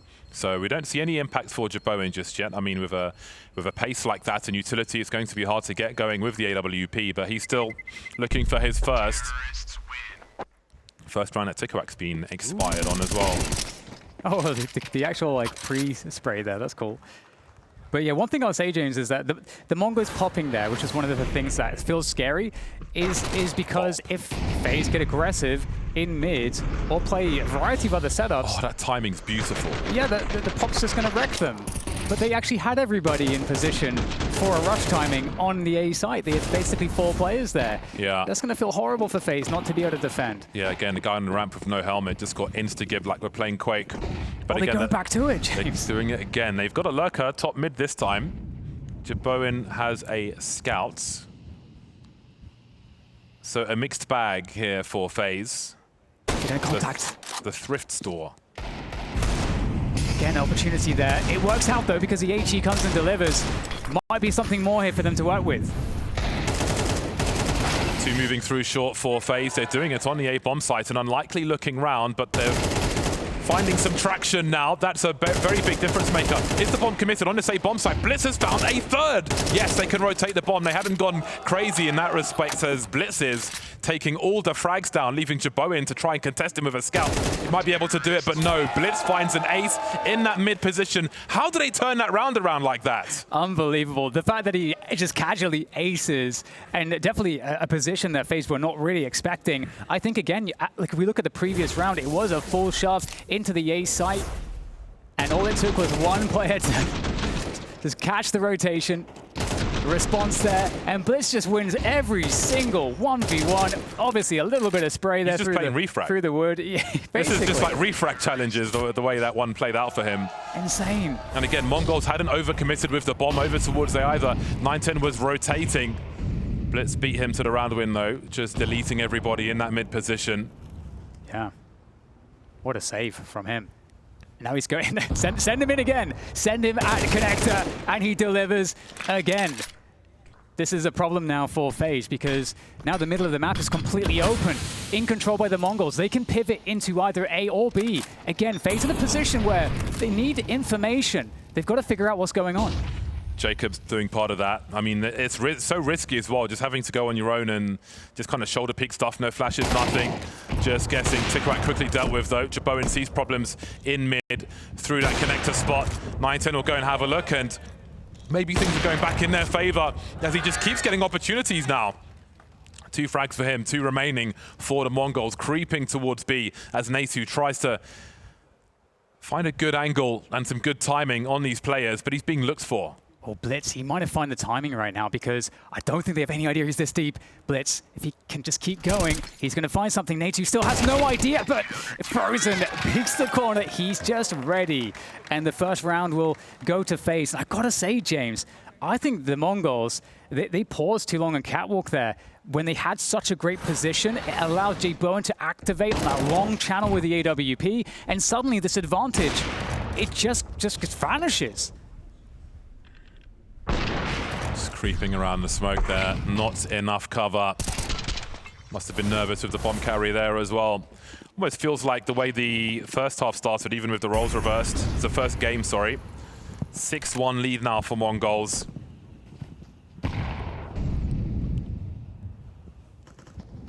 Very key for FaZe to start building. 910's in an interesting position this round, James, because he's in Palace, but for him to really activate from Palace with the AWP, he needs a teammate to open things up for him. He needs someone to pull crosshairs away so he can find a timing and an angle with that AWP. Nice meaty apple for Blitz. Really good spread from Mongols as Twist is dropped by 910. Keeping everything covered. Jaboin now maybe out of action for a while in mid with a smoke up with AWP. He might need to get over towards CT as Tikawak teases Jacob on the ramp. The pre-fire looking real nice, and 910's back again. There's Jaboin dealt with, and 910 will continue. Everybody in the meat grinder, if they go into his reticle, that leaves Natu with that unfortunate job of being that B player with nothing to rotate for. And again, it's back in the bin for FaZe. 7-1 scoreline now. Yeah, and I got to say, I love the way that Tukuak handled that fight, because that fight was interesting. He didn't actually have to necessarily try to take it and attract the attention there, but because he had a teammate that was coming to help. So he actually played to delay with his fight. You can see he wasn't fully committing to a swing, and he just happened to get the frag just as his teammate arrives to be able to trade into position with him. So great awareness from the youngster there, and a really nice round here. It's not expecting Tukuak, or rather, sorry, 910 to be in that position in Palace. Natu fighting for his life. AK would be nice to hold on to, but they're losing grip of this entire half. A 7th round for Mongols. Look at 910 charging through. Even he's amused at these crazy charges, but it's good to see good spirits in Mongols again after a harrowing loss on Nuke. But they're back to the races once again. One more call back to the desk saying 7 or 8 rounds for FaZe. Doesn't look likely now. Yeah, just the defense falling apart there, and everybody from the Mongols doing their job. I got to say, maybe 910 getting fortunate with the timing, but at the same time, you know, he's hitting a difficult shot there in that pixel gap, finds what he's looking for, and just opens up the push there from T-Ramp as reaction for the rest of the Mongols. So just honestly, I love the calling from the Mongols, and you can see that they're starting to feel confident. The only thing that kind of looked sketchy was that round where the A hit didn't really work, even though I think that was a good call, and it was Blitz who just aced anyway. So 7-1 the scoreline now for the Mongols, as they're not letting FaZe in. 2 for 6 is Jaboin. Looking for shades of the performance on Nuke. Smoked in the window as per. We'll see where he chooses to go. Again, didn't have a great spawn to really make a play towards B or similar on this particular round. Under the window is where we look for action and aggression from FaZe. How they can maybe try to dictate stuff, but 910 is a hard person to dictate to. Darkmeister drops by Natu as Twist tries to fight, but the trades will continue. Hold on a second, there is a man advantage here for FaZe as the Jaboin spots action towards B. Techno and Blitz still standing for the time being. Natu dealt with. Yeah, this is important for Techno, trying to create space, create attention, whilst the teammate gets the bomb. Have to win this fight. The bomb has been collected though, so that does give an option to fade away now. Opportunity flash to cover, and now there is a path onto the B bomb site. However, now Techno needs to somewhat activate to get more position as the AWP goes into kitchen, and the cross can be covered, but you can see Jaboin not exactly sure where the T's are right now. He's going to give up the position. Same for Jacob. He clearly didn't see the bomb going into Apps there after the awkward duel in mid. Couldn't round the corner in time. Now Mongols cut noise. Makes sense for FaZe to move together. Jaboin's lost his angles over towards B. Just even unsure about the window position, so very compromised indeed. There is a kit on the B bomb site. Close towards shorts. Looking for the quick scope now. Oh no, he scoped in. Not sure if he's been heard. Techno and Blitz playing it real careful. The delay here, the delay game is really huge. Got to be careful, the AWP. Jaboin gets activated into this position, but Blitz now can just play the dodging game, just trying to juke away from the CT, burn as much on the clock as possible. Timing, huge. And it's going to be a very fast rack from Jacob, but is there time to get the defuse in here? That's ticking a really fast here. I don't know if there's time for this one. Jacob, oh, he just barely secures it. Unreal there. A much needed round win for FaZe to put them now 2 against the 7 of the Mongols. Really big round. Really big round. And they need a few more of those before this half is done. I say that, this is a score they had in Nuke, but I mean, you can't expect a repeat of that. Especially as the CT side was the target for these rounds. I do love that round, James. You know, FaZe can always go to that mid aggression. It can be gambly a little bit, but if nothing else is working, it's definitely a good shout. They're looking to get active there again, but Mongols moving a bit quicker. Underpass. It looks like they're not too shy of potentially challenging this mid play from FaZe. 910 and Techno looking to move together in B apartments maybe. In the meantime, Jacob having a look around the corner of that smoke. Darkmeister with a very sharp frag, and that leaves Twist alone to try and get a multi. He drops Blitz, but he's got to realize someone else is there. Catches the player and underpass as well does Twist, but he will be traded. And again, it's a graveyard for both teams in that mid position, but this time, Mongols are one to the good. Yeah, and they're resetting the round now as well. They've got a lot of time to work with. And again, it puts FaZe in a position where they've got to start gambling a little bit themselves.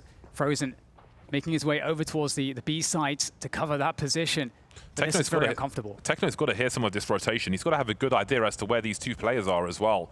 So I think his position is important. You can see him throwing some flashes, trying to run distraction, putting the CTs out of position as far as B is concerned. And look at the result of that. Died for his country. Tikuak and Dogmeister remain. They've got position on Frozen now. Looks out of the bomb site is Natu. Oh, this is a tough one. This is a very, very difficult one. I mean, the choke points here to contest with, the space to cover from Catwalk. He already understands the urgency. You've got to go somewhat quick here. With time on the clock, no kit. Oh, well, there is a kit in hand here for Natu.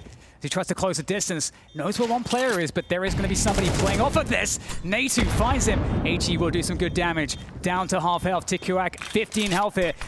Next bullet wins against Tikuak, but it's a headshot there onto Natu, and TheMongolz seemingly indomitable here on the Mirage. It's really quite incredible. Really nice work in the late round from Mongols. Again, just had someone under the window there after all these exchanges in mid, got some sound cues. They need to find a way into that B bomb site, into these positions, so that third man pulls them back towards mid. Tikuak gets into position, and then Mongols can punish and make it really hard for FaZe, as good as they did to get back onto the bomb site and get it down to a 1v1. It's a good setup there from Mongols, who keep their foot on the pedal. 8-2. Pistols out once again for FaZe. So hard for them to scrape rounds together on this CT side versus Mongols. Oh, that smoke means taking connector feels very, very difficult. Okay, well, Blitz, again, Blitz is the guy for the connector kills, I suppose, here for the Mongols. But when this mid-smoke goes away, opportunity strikes. J-Bo and Frozen, both picking up one apiece.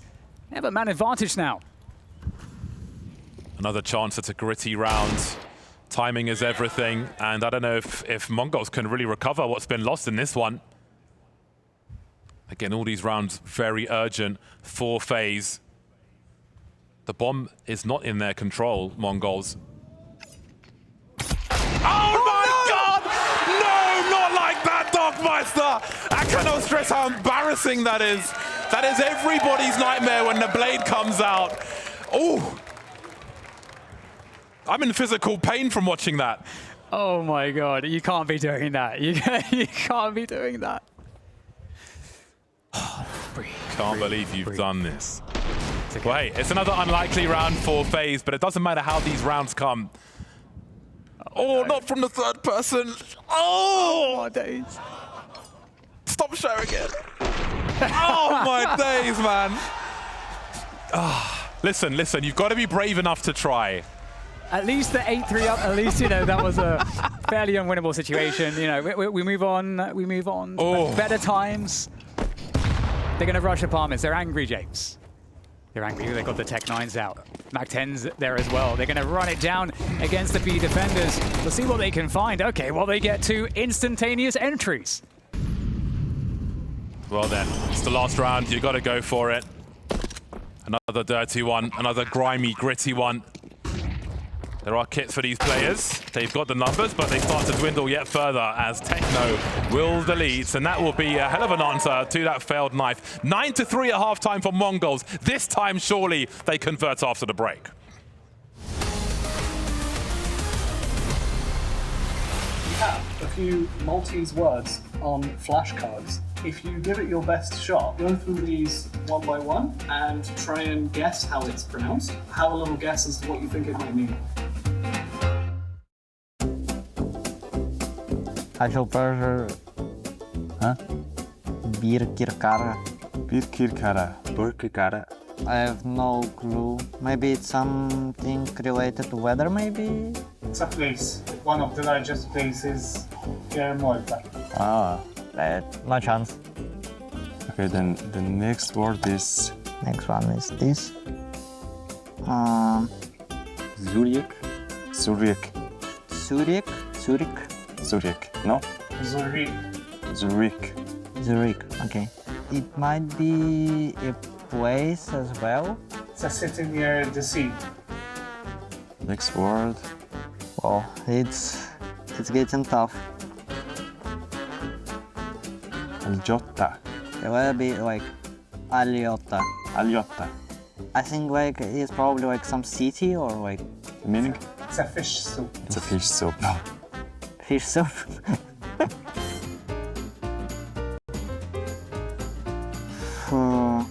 Imkaret. Imkaret. Imkaret. Imparet. Imaret. The Q is not. It's a Oh, yeah. For me, seems like it's some like dish. It's like it's a pastry. It's a sweet pastry with Pastry.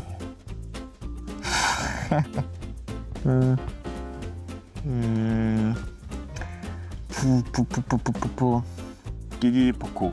Gigi? Gigi Foku or Chivchivoku.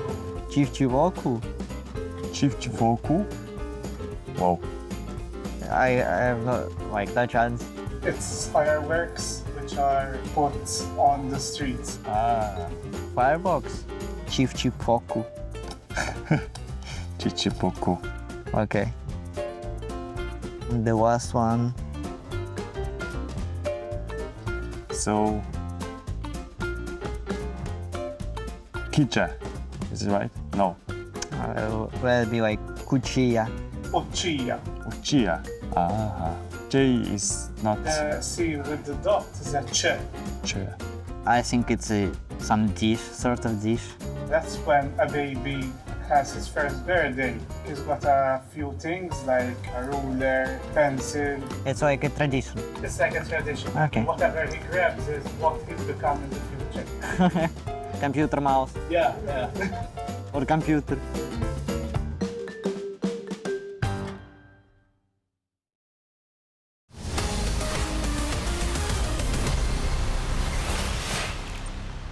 Polymarket are the prediction partner of BLAST Bounty. I'm sure Mongols could not have predicted the comeback that FaZe mounted in that first game. Things look good again for Mongols as we switch sides. A 6-round lead. Surely they don't lose it this time. Yes, they have activated on their home turf. Unless we're talking about how comfortable the ground is for them here on Mirage. But we'll see what FaZe can offer up in this T side. Started to creep through the B apartments. Looks like the Mongols definitely feeling pretty ready for this. You got a flashbang set up there for the peak to hold off the push here. But FaZe, if they're quick to the headshots, it's going to make a world of difference. But there's 3 players very far away from the Mongols for this rotation. But this reminds me of a... Oh, dear. Oh, there comes the flash. It reminds me of a Taric-era Cloud9 pistol setup from many moons ago, but this one not so successful so far. Blitz needs to try and find a headshot. These numbers have to be thinned out, but he doesn't know where to go. Teammate stuck in the choke point now. 910 trying to find something. Natu just waiting around the corner. Yeah, having to move forward quickly here, the Mongols. Nice defense from Natu. With that Glock, very hard to push away from this position. You got that longer range covered as well here, so every advantage for FaZe on these pistol battles. G-Bone with a few kills. Always nice when the AWPer gets that extra cash. And there you go. T pistol picked up there. Yeah, FaZe could close the gap very promptly. Yeah. Very promptly indeed, so we'll see. Coulda, woulda, shoulda. They certainly did on Nuke. But again, this round shows plenty of promise. But again, I feel like it was, God knows what year, but Cloud9 versus NIP. I think it's Cloud9 on the CT side had a very similar setup to that, and they could not have been more blind in the apartments. That one was very successful. This one, not so much. 910 with the scout. It is a full force buy from Mongols. No money left in the hole for an AWP. They expect to win this one right now, right here. Ooh, I spot a gap in that smoke. FaZe moving forwards to Kuak. He hears the footsteps. When will he announce his presence? Oh no, Blitz has gone down very quickly, but still timing. Kuak coming into the back. No one spotted him. A quick 2K, and an AK is down on the ground. Is so close, but can't quite get to it. A little bit too risky to turn the corner. Waits for his teammates. Kuak is playing this well right now. Yeah, good discipline despite his young age. Not overextending to try and pick up that rifle. Twist trying to hold the distance. Things quiet now. When does the internal clock go off on Mongols where they wonder about a flank? Because it doesn't look like anyone's expecting this from Frozen, who may connect both, but 9-10, my God. From coast to coast onto Twist and Frozen with the scout has made this a 2-on-1. 35 seconds, suddenly there's utility to delay Natu. Trying to find a solution to this. Where is that second player? Where are any of them? They're all rotating Mongols. Yeah, huge reposition. No idea here for Natu. It can be anything at this point. The timing onto the back of the site. Darkmeister somehow. Natu is going to just turn so many degrees there and find that headshot quickly. And now another reposition, 9-10. The scout has done so much damage in this round. One shot anywhere on Natu's body will likely take him down with 55 health, but it's the headshot. Natu looking clean there for FaZe. That round had way too much drama, I think, as far as FaZe were concerned. They managed to get out of that situation by the skin of their teeth. Yeah, that was really, really, really tense. And I mean, 9-10 is just overperforming with the scouts in that scenario. Shots on the bomb site, shots around the back as the flank is coming through. Really good angle for Natu towards the end. It's kind of an off angle on players coming in from short there. Really strong, good timing for him to save the day on that round, which looked very, very tense. And again, you could just see from the full investment there from Mongols, they came in with the intention to buy, and they were close. They were very close, but not close enough. FaZe continue to get closer. Really strong stuff in this 9-10 with a scout. Damn. Beautiful, really, really nice. Darkmeister will, oh dear. No. He just couldn't catch up with the Deagle. I wondered, he fired so many shots. I was thinking, how is he still standing? Yeah, I didn't realize it's quite that bad, but you can see He's still clicking, but he's dead that. Okay, well, it's going to be FaZe looking to do what Mongols did to them, actually, just going for a pop here. What is there on the other end? There are going to be 4 players that could quickly respond here. The Mongols are going to want to collapse onto this push. They're going to see the nades coming on over. They are a little bit far away from that T-ramp position. They're going to need the Deagles to deliver here. The USP around the corner, not going to be doing too much work here. Dodging, trying to distract the crosshairs, the bullets, but you can see it's an explosion in this round. FaZe are going to pick it up very easily indeed. And that's a 6-9 scoreline. Said the gap would close quickly, James. We're definitely seeing the gap start to get very, very, very closed. Yeah, the game will begin now. Tikawak's able to drop an AWP for 9-10. Got some extra money with those frags in earlier rounds, which will certainly help. So now Mirage begins as far as Mongols are concerned. They've got their full buy on the CT side. They've got a 3-round lead. They're very confident. They believe in themselves. Now it's time to deliver. Got a lot of players towards ramp early. Twist? What from there? They're running its way, James. Top mid with the MAC-10. Twist trying to run distraction, putting Tikawak out of position now. While there is a charge onto the A bomb site, FaZe have swarmed all over it. And this should already be done. Tikawak and Techno, the only 2 that remain. I can't believe that charge from Twist. I'm still kind of reeling from that one. Running out of bullets now in mid, and Tikawak collects 2. Crazy timing. I mean, FaZe just storming an empty bomb site. The Mongols so preoccupied with that mid-aggression. And now a 2 versus 3 for them. They don't have position. This is going to be very difficult. Tikawak has 5 HP as well. And I don't think they want any of this noise right now onto the A-bomb site. They're going to try to save these weapons. Techno might find it kind of difficult to do so, though. He could get hunted down from this position. You can see he's very, very unsure as to what's even safe. Opting to stay in this position. Here's the clearance of mid. He feels like, okay, they're going into mid right now. Maybe I have some space to work with to reposition to stay alive. Stay WP. Surprise. And Twist just running out top mid like he's on bath salts. A MAC-10, he absolutely does not have the right tool for the job in terms of range. Look at this guy go! Yeah, and it's just so insane as well how at this very moment, the Mongols have every single crosshair and every body pointing towards mid as 3 FaZe players walk up T-ramp into an empty bomb site, and it's a full buy round from the Mongols. So it seems like they kind of read the positions there in such a way that left them exposed. That's exactly what FaZe wants to see. A 2-1-2 set up from Mongols on this occasion. 9-10 should hear some players in the apps, but we'll see what they choose to do with this heavy presence FaZe. Man, what a pain in the butt. Imagine like Twist charges at you with from top mid with a MAC-10 like that, gets the frag, and then just types delete game in chat. Imagine how triggering that would be. And this round is a completely different pace from FaZe.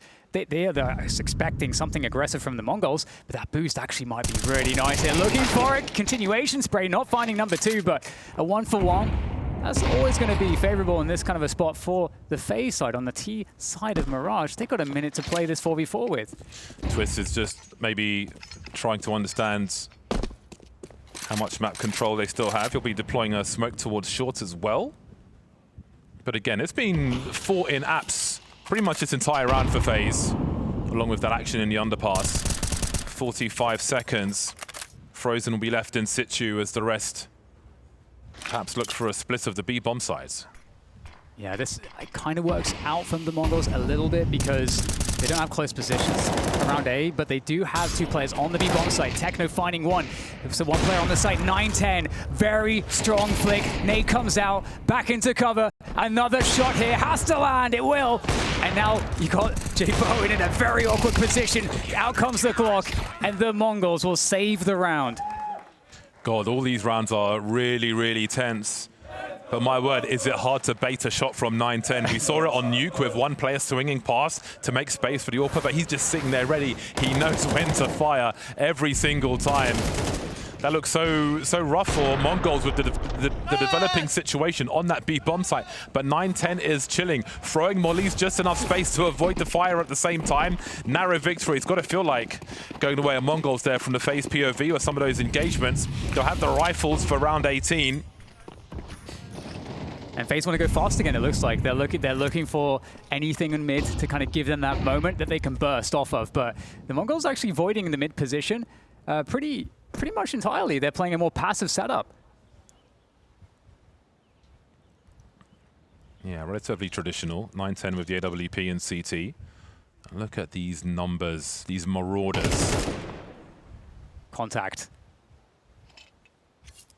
How much is his back covered, though, from that connector position? You see Blitz and 9-10 popping out to answer that question immediately and dismantle FaZe like pieces of Lego. Bomb spotted, 9-10 with angles. Frozen on the rotation. Jaboen's got a lot to do here. Showing what presence he can. Oh, going for the full spray there, almost dropping 9-10, but he is still standing. Frozen just waiting for his time to strike. Still a smoke up on the Palace, and there's Jaboen. Frozen is unable to get anything done before all his teammates are not responding on the radio. Round 11 secured by Mongols with 4 standing at the end of the round. Crazy round because if there's a bunch of stuff that if the Mongols did it, it would have gone poorly for them. You have FaZe looking to contact all the way through connector, but look at this position. This position with the AWP from 9-10 playing ticket is one of the best positions to play against a connector contact play. So the Mongols just had the right, whether it's the right read, I'm not sure, but it was the right setup in how they were playing passive to deal with the contact. That puts FaZe on the pistols. This should be a nothing round for them. But I'll assume nothing with what I've seen so far. 9-10, 16 frags with AWP. Blitz one ahead though. 10 for Jaboen thus far. Natu's been busy with 15. So you see that big spread up top mid. But it will be handily dealt with by Mongols. And this is a really good round for them, again, to just build money for the remainder, what remains here of Mirage. They move to game point then, 12 to the 7 of FaZe. Yeah, the comfort here is so obvious compared to Nuke, where they would look a little bit lost on both sides in moments. You've got the Mongols looking extremely comfortable. Again, just great setups, great reads. I think the calling looks like way more on point, and just the individual play is also being reflected in that as well. So it's a hard thing for FaZe to solve because whatever conditioning they've been trying to apply, the Mongols has never really been put into a spot, I think, on their CT side where they're in a bad spot to have a defense, to have a rounds where there's a timings going or rotations going against them.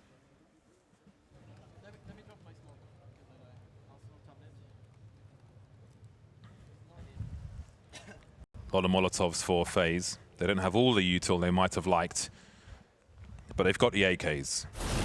They've got the talent as well. to force the action. Tikuak and Darkmeister, though, also have AKs, which maybe equalizes some duels. They've both proven very dangerous on the Mongol side. Different approach now from Mongols. Not a traditional setup on this occasion. Yeah, 910 is actually peeking into Palace by himself with the AWP, and it's a 3-man B setup early on here from the Mongols. So they're really trying to catch FaZe off guard. Tikuak still wondering what might be happening in that mid position. So they've posted up in their spots. A lot of early info should it provide itself, but FaZe are in a holding pattern around that mid position for the most part. Frozen lurking somewhat. So what's the next step for FaZe? Not engaged by the CTs in mid. Yeah. A lot of them looking towards the apartments, trying to understand what the setup is for Mongols, but off angles are being held. So the opening I think Mongols are playing against is that they're playing against the B, like, or A pops, is kind of how they could punish that. But FaZe, maybe we're expecting more action in mid. So FaZe are like, okay, well, we have to now develop the round. There's nothing here. And now Mongols resetting into better positions to defend each site. Great combo with the flash and the HE to have a look, but there will be a trade.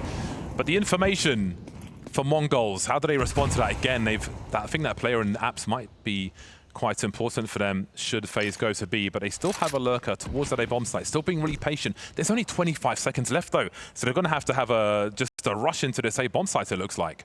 Not just into the A bomb site, into 910's scoped AWP. How much util is there to deal with it? But they've got to worry about Tikuak on the back, doing damage. 910 connects the shot. 1v1 is Frozen, and Frozen's dead. 13-7. The Mongols answering that Nuke game. It was not a good look, but this Mirage, I think it's fair to say, Mongols are back.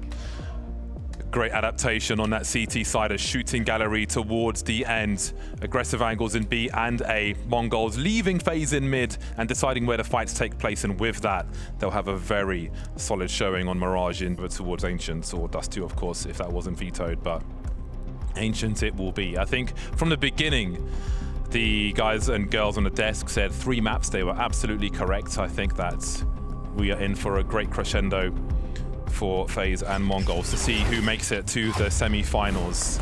It is time to decide, time to spin the block for one of these squads. It is FaZe who will be starting on the T side of Ancient.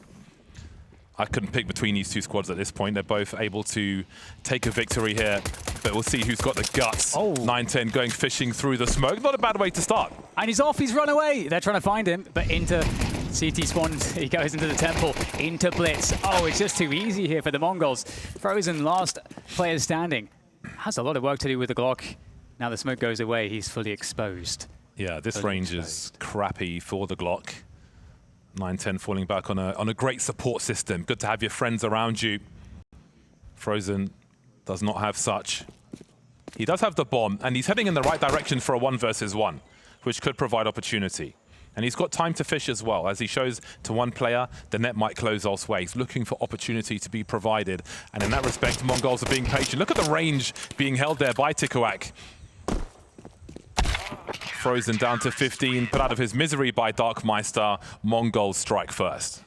Yeah, no, I mean, like you were saying, the fishing, it did really look like if he somehow manages to connect those long-range headshots against Tikuak, that actually, maybe there's a world where, he can actually, make something happen there, at least a bomb plant, which would obviously be very important, but I mean, this is the kind of stuff that really starts to sap the energy, and then just great fallback there from 910, enabling him to play the bait setup with his teammate Blitz. Very nice indeed. So the 1-0 Mongols start here on the CT side. A full save from FaZe. They have purchased only 2 flashbangs. Maybe a P250 for Frozen. But yes, there's not much that they can afford. Darkmeister's looking for his first LAN series win in his career, in his entire career. Yeah, Darkmeister and Tikuak, the ones to focus on. The new mans here on the Mongols. We've got problems. There's problems all over the place, James. Not only is the bomb being planted, they're going to pick up some guns. They've got donut control. They're looking to shut down CT. Nice dink there onto Darkmeister as well. And that LAN win, I mean, oh dear, might be in trouble right now because Blitz is about to be in a lot of problems here too. Stuck in Temple. They know where he is. He has 13 health. He's holding an M4. That's another upgrade ready and waiting for FaZe to be collected. You have to deploy the utility just to try to stay alive. They've got to smell. They do smell blood immediately, putting that util down, desperately trying to save the M4. FaZe not giving us time to even read the overlays with that charge.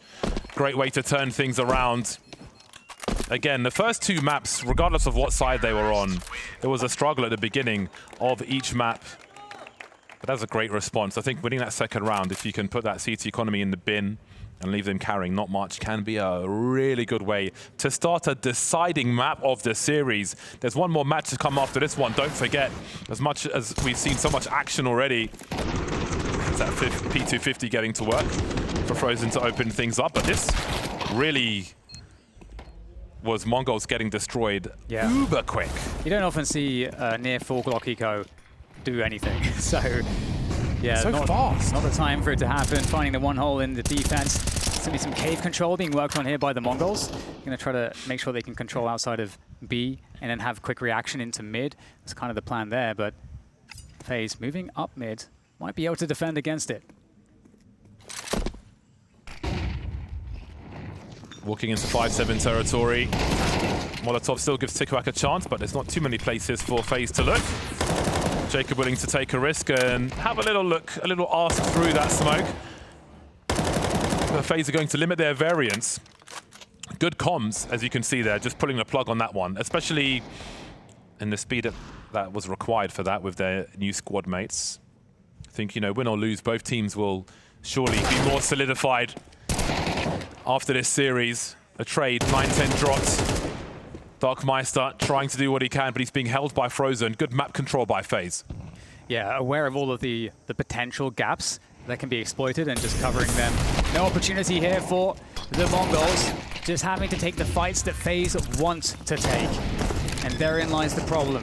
4v1, as Darkmeister's not in a position to do anything here. He's getting hunted down, and it's an easy conversion from FaZe. Just like you say, you know, they get control of some position, they understand how they need to deal with the potential problems, and just close the round out. So looking smooth here for FaZe.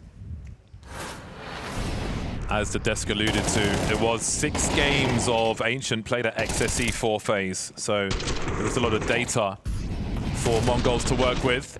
So we'll see if it continues to be smooth once the buys come through once again. Maybe there are more surprises in store on the T side for TheMongolz. We shall see. For now, though, it is the pistols broken early. Finally, a chance for FaZe to have an early lead in this series. Again, very trying time in the previous 2 maps, but it's a brand new day as far as they're concerned. Yeah, they're already out looking for the donut control. Really well planned anti-eco here from them. Have that donut control, you know, leaving a lot of positions open in a way that allows them to take these clean fights. Good reaction there from that cave setup, and that's going to be an AK stolen away. I feel like that's it now. You know, that's the value you were looking for, and 9-10 can hold on to that. $7,000 in the bank for Jaboen. Little bonus for planting the bomb. But yeah, that's a lot of money coming the way of TheMongolz. Again, had good starts, not always a good finish in this series. That baton, though, is with FaZe for the time being. A 3rd round versus TheMongolz. Be nice for 9-10 if he can hold on to this AK or one of his teammates.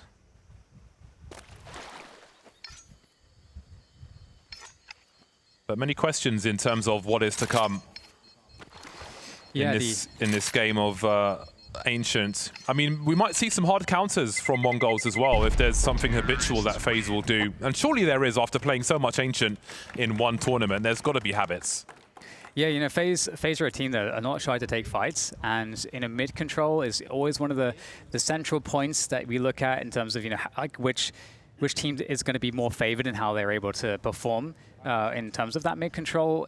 Other T side looking to take other areas, and then they do a delayed mid take. They like to challenge it immediately. There's a lot of back and forth there. We're about to discover now that we get into this first buy round. Proper buy round for the TheMongolz against FaZe. And FaZe, they might just, are they going to pop B here? Well, there are 3 players, 0-2-3 set up for the Mongols, so they'll definitely have some firepower to try and deal with this. 9-10 collects the second one, and the rotation is on the way. Tikuak, through the smoke, finds his first kill of this game, and that leaves Natu and Jaboen to do what they can, and maybe they can do something. Jaboen makes it a 2-on-2 at the very least, and Natu catches the fall-off. 9-10 trying to punish, turning things around once more, our FaZe. Yeah, FaZe in a really good position here. They can just either cut noise, re-hit B, or full rotate. That means Blitz has to move. Blitz has to try to figure out what's going on. And going around cave, Blitz with the right read might secure the 1v1s here. Blitz in a good spot, but the crosshair placement. Oh no.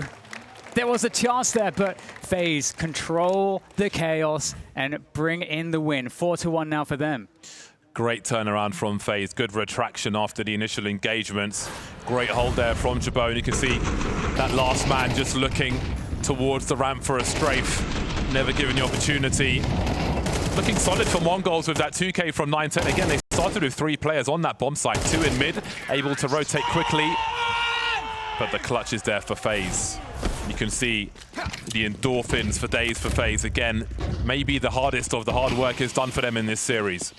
Yeah, 9-10 has the AWP out now, so you know this round's not straightforward, but it is a little bit awkward. You've got a couple MP9s here, the util maybe sparse in some places, but if they can find good contact with 9-10, that would make all the difference. You know, poised for any play towards the A-long position. We'll see if he can find something here. Got to be very, very careful. Is this even an expected weapon from FaZe?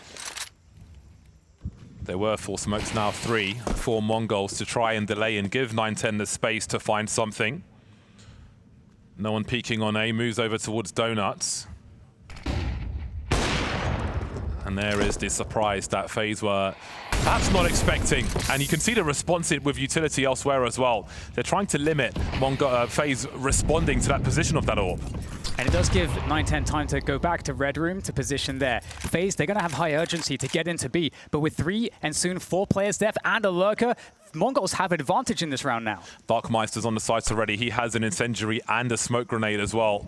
So indeed, FaZe will be delayed yet further. 9-10's made his way over to B. And look how the net has closed. Mongols are the side with the weaknesses here, but they have surrounded FaZe more or less. We've got 25 seconds to push into more utility. You see being dropped to 9-10, raises his ugly head. Darkmeister's here to say hello also. 18 seconds now, and they haven't even made terra firma. They're not on the bomb site just yet. 14 seconds, and they're still trying to charge. It's to Bowen, who may risk losing an AWP here. Survives for the time being. But he won't survive forever. Really outstanding play there from Mongols. Yeah, that was really punishing. You know, FaZe playing the round slowly. When that kill came in for 9-10, there wasn't very much time left. There was a moment when FaZe were all outside B that they could have booked it through mid into A, gambling on the Mongols rotation, but it's so hard to make that call in time, and that was the only punish available. But yeah, Mongols with a really, really sick response in this round. So well played. Prepared for the long game. It wasn't just about the hero AWP, but the utility around it to create space for that ult to get working. That's Mongols showing their power in a round such as that. Very well created. Aggression now through B. As we may see a big flashpoint here, the smoke may separate the sides for the time being. Heading towards mid now, and Natu will have to try and hold his ground here. But look how many CTs are coming his way. How do FaZe respond to this? And Jaboen now in a very awkward position. Tikuak able to take down Jacob, removing some space in mid from FaZe. Absolute chaos here as the fights are being taken. 2 versus 4 now from FaZe. Over a minute to play with, but very, very difficult to stabilize from this position. The Mongols now actually getting active. 9-10 on the big wrap from A-long. Even though Jaboen gets that kill, 9-10 now becomes a ticking time bomb as he now encroaches upon the flank. With the USP, but if he sees the player outside B, bomb site, that's going to be so awkward. AWP quickscope may be favorable, but how could he know? Jaboen now, last one standing, 1 versus 2. Time is on his side. I'm not sure if he had sound cues of a rotation towards A there, but he does have opportunity. That element of surprise, if the timing is in his favor, could open up, let's say, bomb sites. He's only got one place to look, and that's right here, and he knows opportunity knocks. Unreal timing there for Jaboen. Offered up a really solid chance here to get to play the post plant, but where is the last player going to be coming from? Another game of timing here for Jaboen to have to overcome. Techno, 11 HP, but he's up against an AWP. One missed shot could be the end for Jay Bowen. A missed timing could be the end for Jay Bowen. In comes Techno. It's a whiffed shot, but there is some damage, but still another chance if Techno puts the nade straight on his head, but it's a headshot from Jay Bowen. A 2 versus 1 clutch for FaZe. Big rounds. There's so much happening in these rounds on Ancient. So much development from both sides in that one round, but it goes the way of FaZe.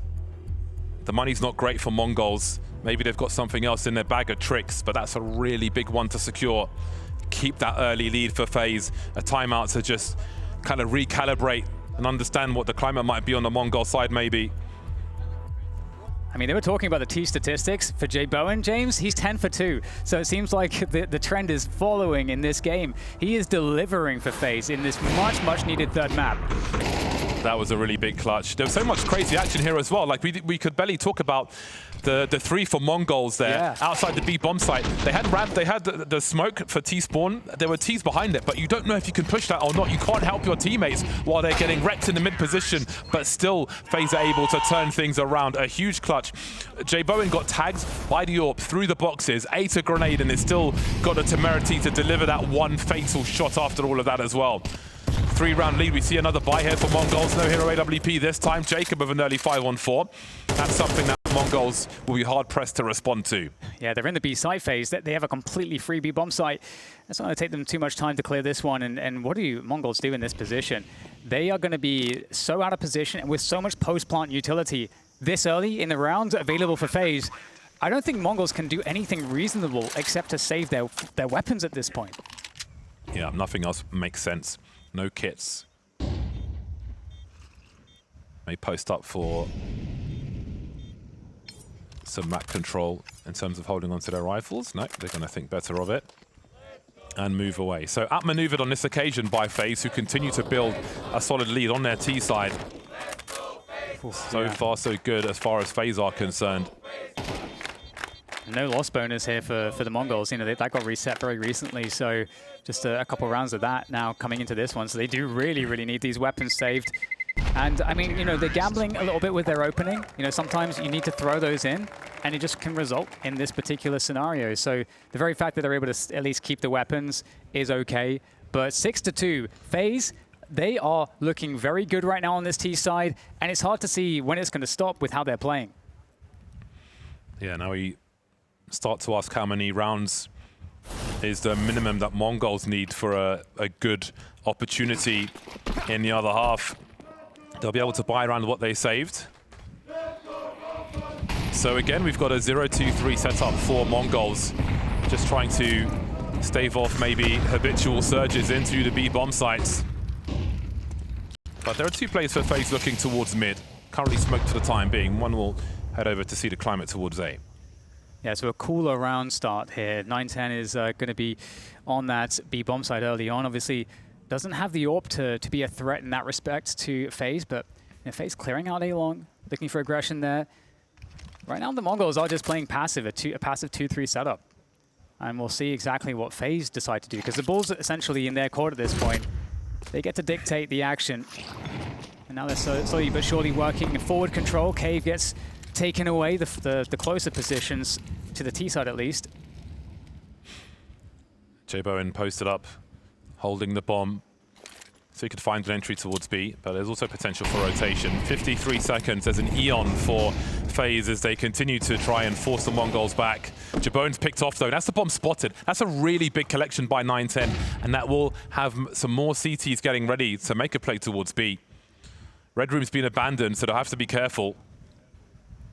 Okay, there is a path to A right now. Natu is over there. He's on A long, so 30 seconds, they could book it. But right now, you know, if that was ever a consideration, too much time has passed. They're going to have to force things into B now.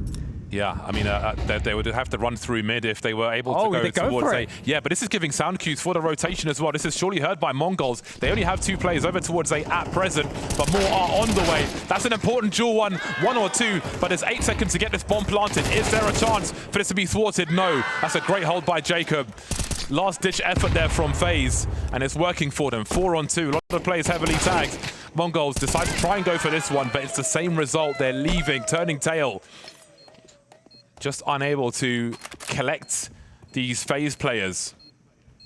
That's insane. They, with the amount of time they had left, they had to instantly frag on the entry through the smokes. That's a lot to ask for, James, but FaZe seem to make it just effortless. Yeah, it looks threatening because they have to somewhat telegraph their intentions with the rotation. Darkmeister trying to hide in plain sight. They'll take nothing into the next round, but their loss bonus is back at maximum.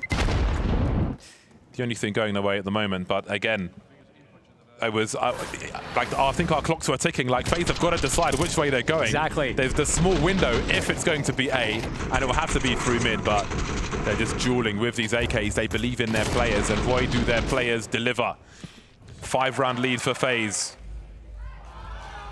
What's interesting too is that there was a moment similar to this early, and they didn't rotate off, and they got wrecked going to the B site. So learning their lessons, and it's a potential fast mid action here from both sides, looking to fight in this position. Twist delivers 2 off the entry, make that 3, and the round is gone. No one's left here for the Mongols. 910 sitting on the B bomb site with the AWP, wondering what the hell he's going to do from this position. He's taken away Frozen, but he has to just save again.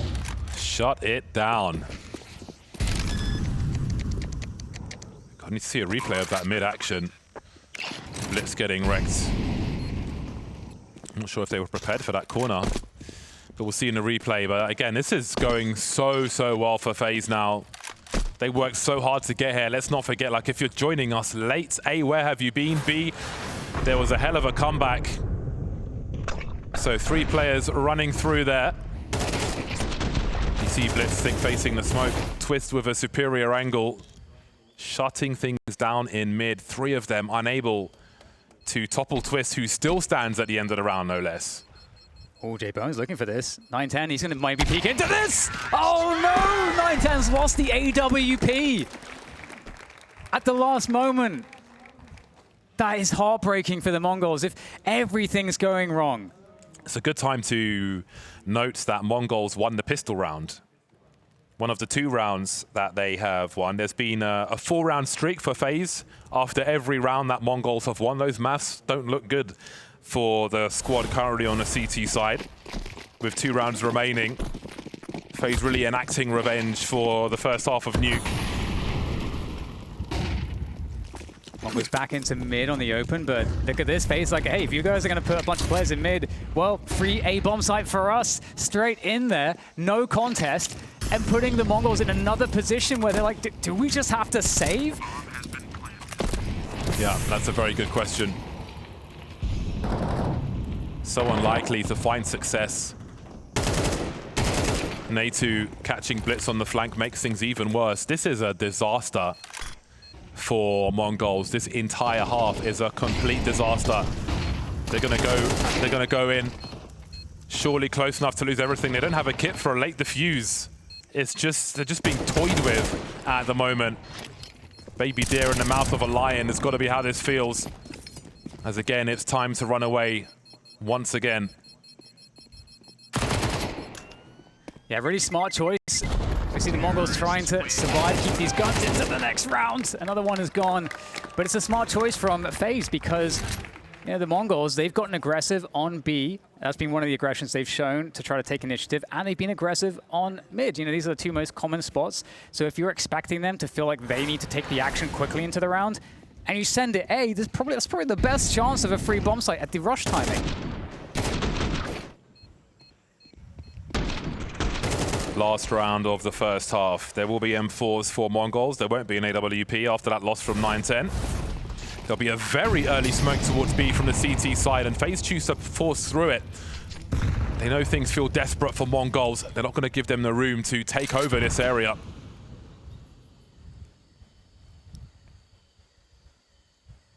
Very tense here for the Mongols. Yeah, they get that initial play from 910 into A long, and they're going to rotate everybody over towards B except 910. He kind of needs to, you know, based on previous rounds, keep himself over there for now. FaZe looking ready to just walk in though. Got to be very cautious about this. Over a minute left, they don't have any control phase anywhere else on the map. Mongols choosing to abandon the site itself and try to play together, but it is the waiting game for the time being. Again, FaZe don't have any probes around the map, and 910 continues to close the net around FaZe. We've seen this before. 53 seconds, they don't have the orb, which could be so powerful in scenarios such as this. 9-10 holding off angles towards mid as Techno is engaged around the B bomb site. 9 players around B, 40 seconds remaining, no frags just yet.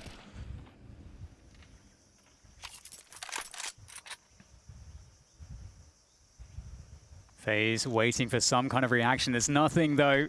9-10 in that key position. He's going to feel confident that no one's crossing just yet, but he kind of has to remain there.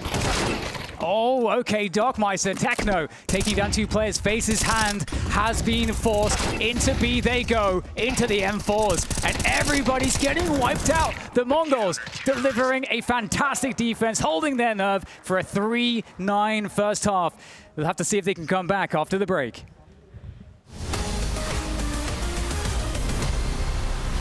All right, we're at the BLAST Bounty with TheMongolz. So first of all, congrats on making it to the LAN portion. Darkmeister, I want to ask, is this your first time in Europe? Yeah, this is my first time in Europe. It's feeling great. Techno, how do you think Darkmeister and Tikawaka are fitting on the team so far? They were adapting to our team very quickly and learning their things as their own quickly, and we helped them a lot individually also. So a lot of people keep making the joke that it doesn't seem like it matters who you guys bring in because there's several people in Mongolia that can just fill the Senzu role and still perform really well. So what do you think it is that has led Controlas, Cobrazera at times to have good enough games that you guys could still take wins over big teams? I think the IGL and the guiding is very good, to be honest. Me and 9-10 Blitz and the 3 of us, the core of this team, knowing the game very well and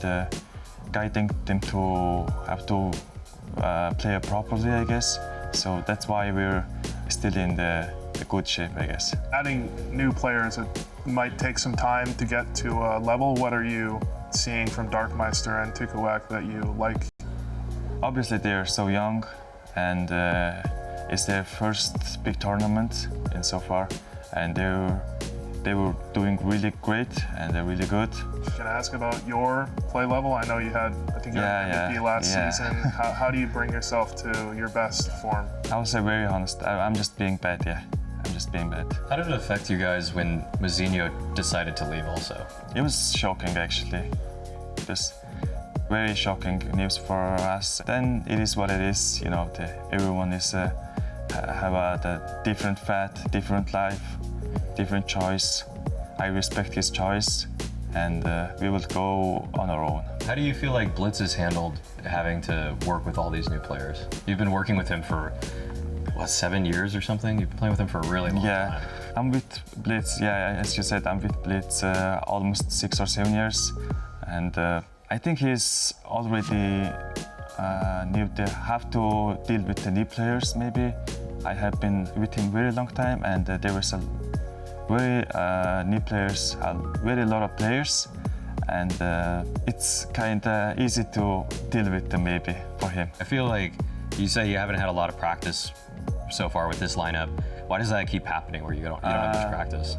I'm not saying it because it's an excuse, but in Asia there's not a lot team to practice and not a good team to practice actually. And for the Europe, we can't go actually, you know, so far from home sometimes, and can't play from the Mongolia even if we have the 100 ping. After 12 rounds, the Mongols engine is still cold. They're going to have to find some combustion before FaZe take off and leave them in the dust here. 6-round lead at halftime. FaZe have risen at the perfect time in this series. They've had their life on the line earlier on, and now Mongols are got to be feeling the same way. They'll have utility moving through. On this T side, the heat map on B's been busy so far in this game, and it seems it might continue that way as well. Yeah, FaZe, they've got 4 players there, and they get the opening frag, and they get the second kill as well. It's looking really nice there. Mongols having to try to force their way into this blitz with 2 kills, but answered back here as FaZe stand strong on the B side. They're not allowing anybody in right now. It's a desperate Glock to try to make something happen here from 9-10. Blitz on 30 HP. This is starting to feel very desperate right now from the Mongols, and Twist shuts it down, the last player there for FaZe, but I mean, 4 players on B, James. That was a great read. Really big from FaZe. Start as you mean to go on. A hell of a first half. Double figures immediately after pistol in a second. Mongols have few decisions to make now. Few rounds to their name. Completely shut down on his bomb sites. FaZe are in the driving seat. No bomb plant for Mongols. FaZe are here to stay. They've got 1 foot in the semi-finals. That pick from JBone was diabolical, but quick mid-take from FaZe here to get active. They can just now circle through Donut. This play into the bomb site. It's not bad here from the Mongols. They would love to get a bomb plant to be able to keep the pressure up no matter what happens in this round. And it's a retake here for FaZe. The Mongols in with a shot. Good positions for FaZe before that bomb's even planted. Got position to potentially contain charging as the bomb is planted. Darkmeister collects 2 though. Could FaZe capitulate here? 3 on 4, just waiting for these smokes to go. Util still coming their way. There is a flash for Tikawak if he's got a chance to throw it. There is a very slow flank for the Mongols as well. That bomb is getting pretty ticked at the moment. FaZe have to make a move on their way forward. Jacob opens up the processions and 2 kills starting to look pretty nice for Tikawak in the back. The spray delivered is fantastic. Now it's up to the variant. Smoke is delivered, but it's going to be a retreat here from Jacob. Knows that he doesn't have the kit, doesn't have the time, and it will be the Mongols picking that one up with 1 player left to survive. Tikawak with the heroics with the singular AK. FaZe reset on their CT side for the most part, just like the Mongols were in the first half. Is this the run you asked? We already saw a great one. I don't think that can be topped, what we saw from FaZe earlier on. Moving through the smoke. Good synchronization, but just too many man on road on that bomb site. They were handily dealt with. Mongols have got a lot of climbing to do before they catch up to the likes of FaZe, who will go for the force buy here. Yeah, I mean, the Mongols did the best thing they could possibly do. Reset FaZe straight away after winning the pistol. And now they're going to be, I think, feeling some renewed confidence. It's a big comeback to make, but they're going to start off with that mid control. They've got that outer cave control as well. And the question is, have FaZe stacked? What is FaZe doing in a round like this? There's no early aggression, so you've got to be worrying about the stack or a potential trap. Tikawak and Blitz had a very quiet first half, 3 kills for both. They've got some catching up to do in this second half. Dangerous. Tikawak's been so good for the squad as well. He'll be traded on this occasion. Frozen tries to look for more info, able to catch a second. That's big. He spotted the bomb as well, so he can rotate where possible. JBone trying to find a big connection with the Deagle, buying time for the remainder to get into position as well. Yeah, still potential here for FaZe if they want to go for this one. Only 3 players, a couple tagged up pretty desperately. No kit though, so have to move very quickly here if you are FaZe. Jacob going to do that from Temple. Finds the first kill, evens up the numbers. 2 versus 2. A double donut setup there for the Mongols. Another 1v1, but Blitz is more than happy to deal with that. Still looking very healthy. The 5-7 though, dangerous indeed, but Blitz will lock it in for the Mongols. You could see Twist there trying to run distraction, graded from mid. He was a pistoler, giving some space for the rifler to find something, rotating over towards CT as well. Not able to find a rifle on the way. But this was a really important second frag from Frozen, and spotting the bomb carrier also. A lot of information for the remainder of his team to play off of. And they responded quick enough. But it will be that 5th round for Mongols, putting FaZe on the pistols then. The force buy has failed. Okay, well, mid is a really big point of focus here for FaZe. Looks like they want to try to have a collapse play. They look for a moment to kind of pounce. That smoke on red, though, is going to prevent them from really combining their numbers and forces at the moment. 9-10 out here alone. Flashing, making it feel like the Mongols are taking mid control, and that looks like it might make FaZe convinced that they can jump out and where is everyone? There's nobody here. 9-10 has led them astray, and Blitz is the trap piece. 3K from him. That was actually so good, the awareness there from Mongols. Yeah, very carefully done. They got some deep mollies towards B as well. Maybe just trying to invite a response if there is one to be had anywhere. So carefully done. The threat was small. Now the threat is reasonably high. The M4s come out for FaZe. They won't have the money from AWP on this occasion, but they'll have plenty of plans, plenty of ideas. Regardless of how much Ancient they played at XSE recently, they had a hell of a first half. We did wonder if Mongols will maybe have some hard counters once we got to their T side. But FaZe seemed to be ready for them in that first half, and maybe in the second one as well. That's a tough 1v1 there. The trace coming in, both teams wanting to fight this one. Open battleground, Jaboen with a great spray down. It's gonna make it a 1v1 blitz. 35 health here, all tagged up. Loads of time on the clock, but where is Twists?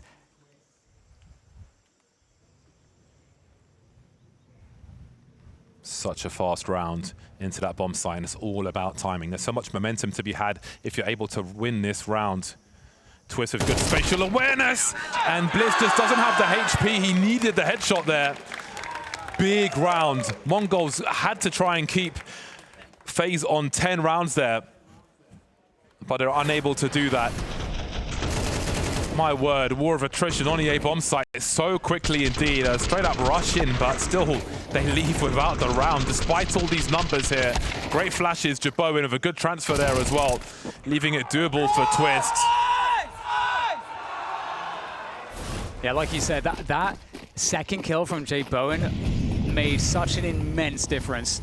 And now look at the Mongols go. They're going back into A. They want to redo into the bomb site. Will it yield a different result? The smoke's down. Jaboen is behind it. And suddenly the push, it's been stopped. What great timing for FaZe. 3 players in Donut as this rush comes through. This could be the end of the line for Mongols. They're not going to have anything left for that last round. 3 players in Donut for FaZe, very quickly indeed. Well poised, well positioned to deal with this push of Mongols. Look at the money for Mongols, or lack of rather. A perfect storm for FaZe. It's been a long road in this series for them, but they are in full control now. Yeah, Techno, I mean, it would be amazing if he could get some guns out the hands here of FaZe.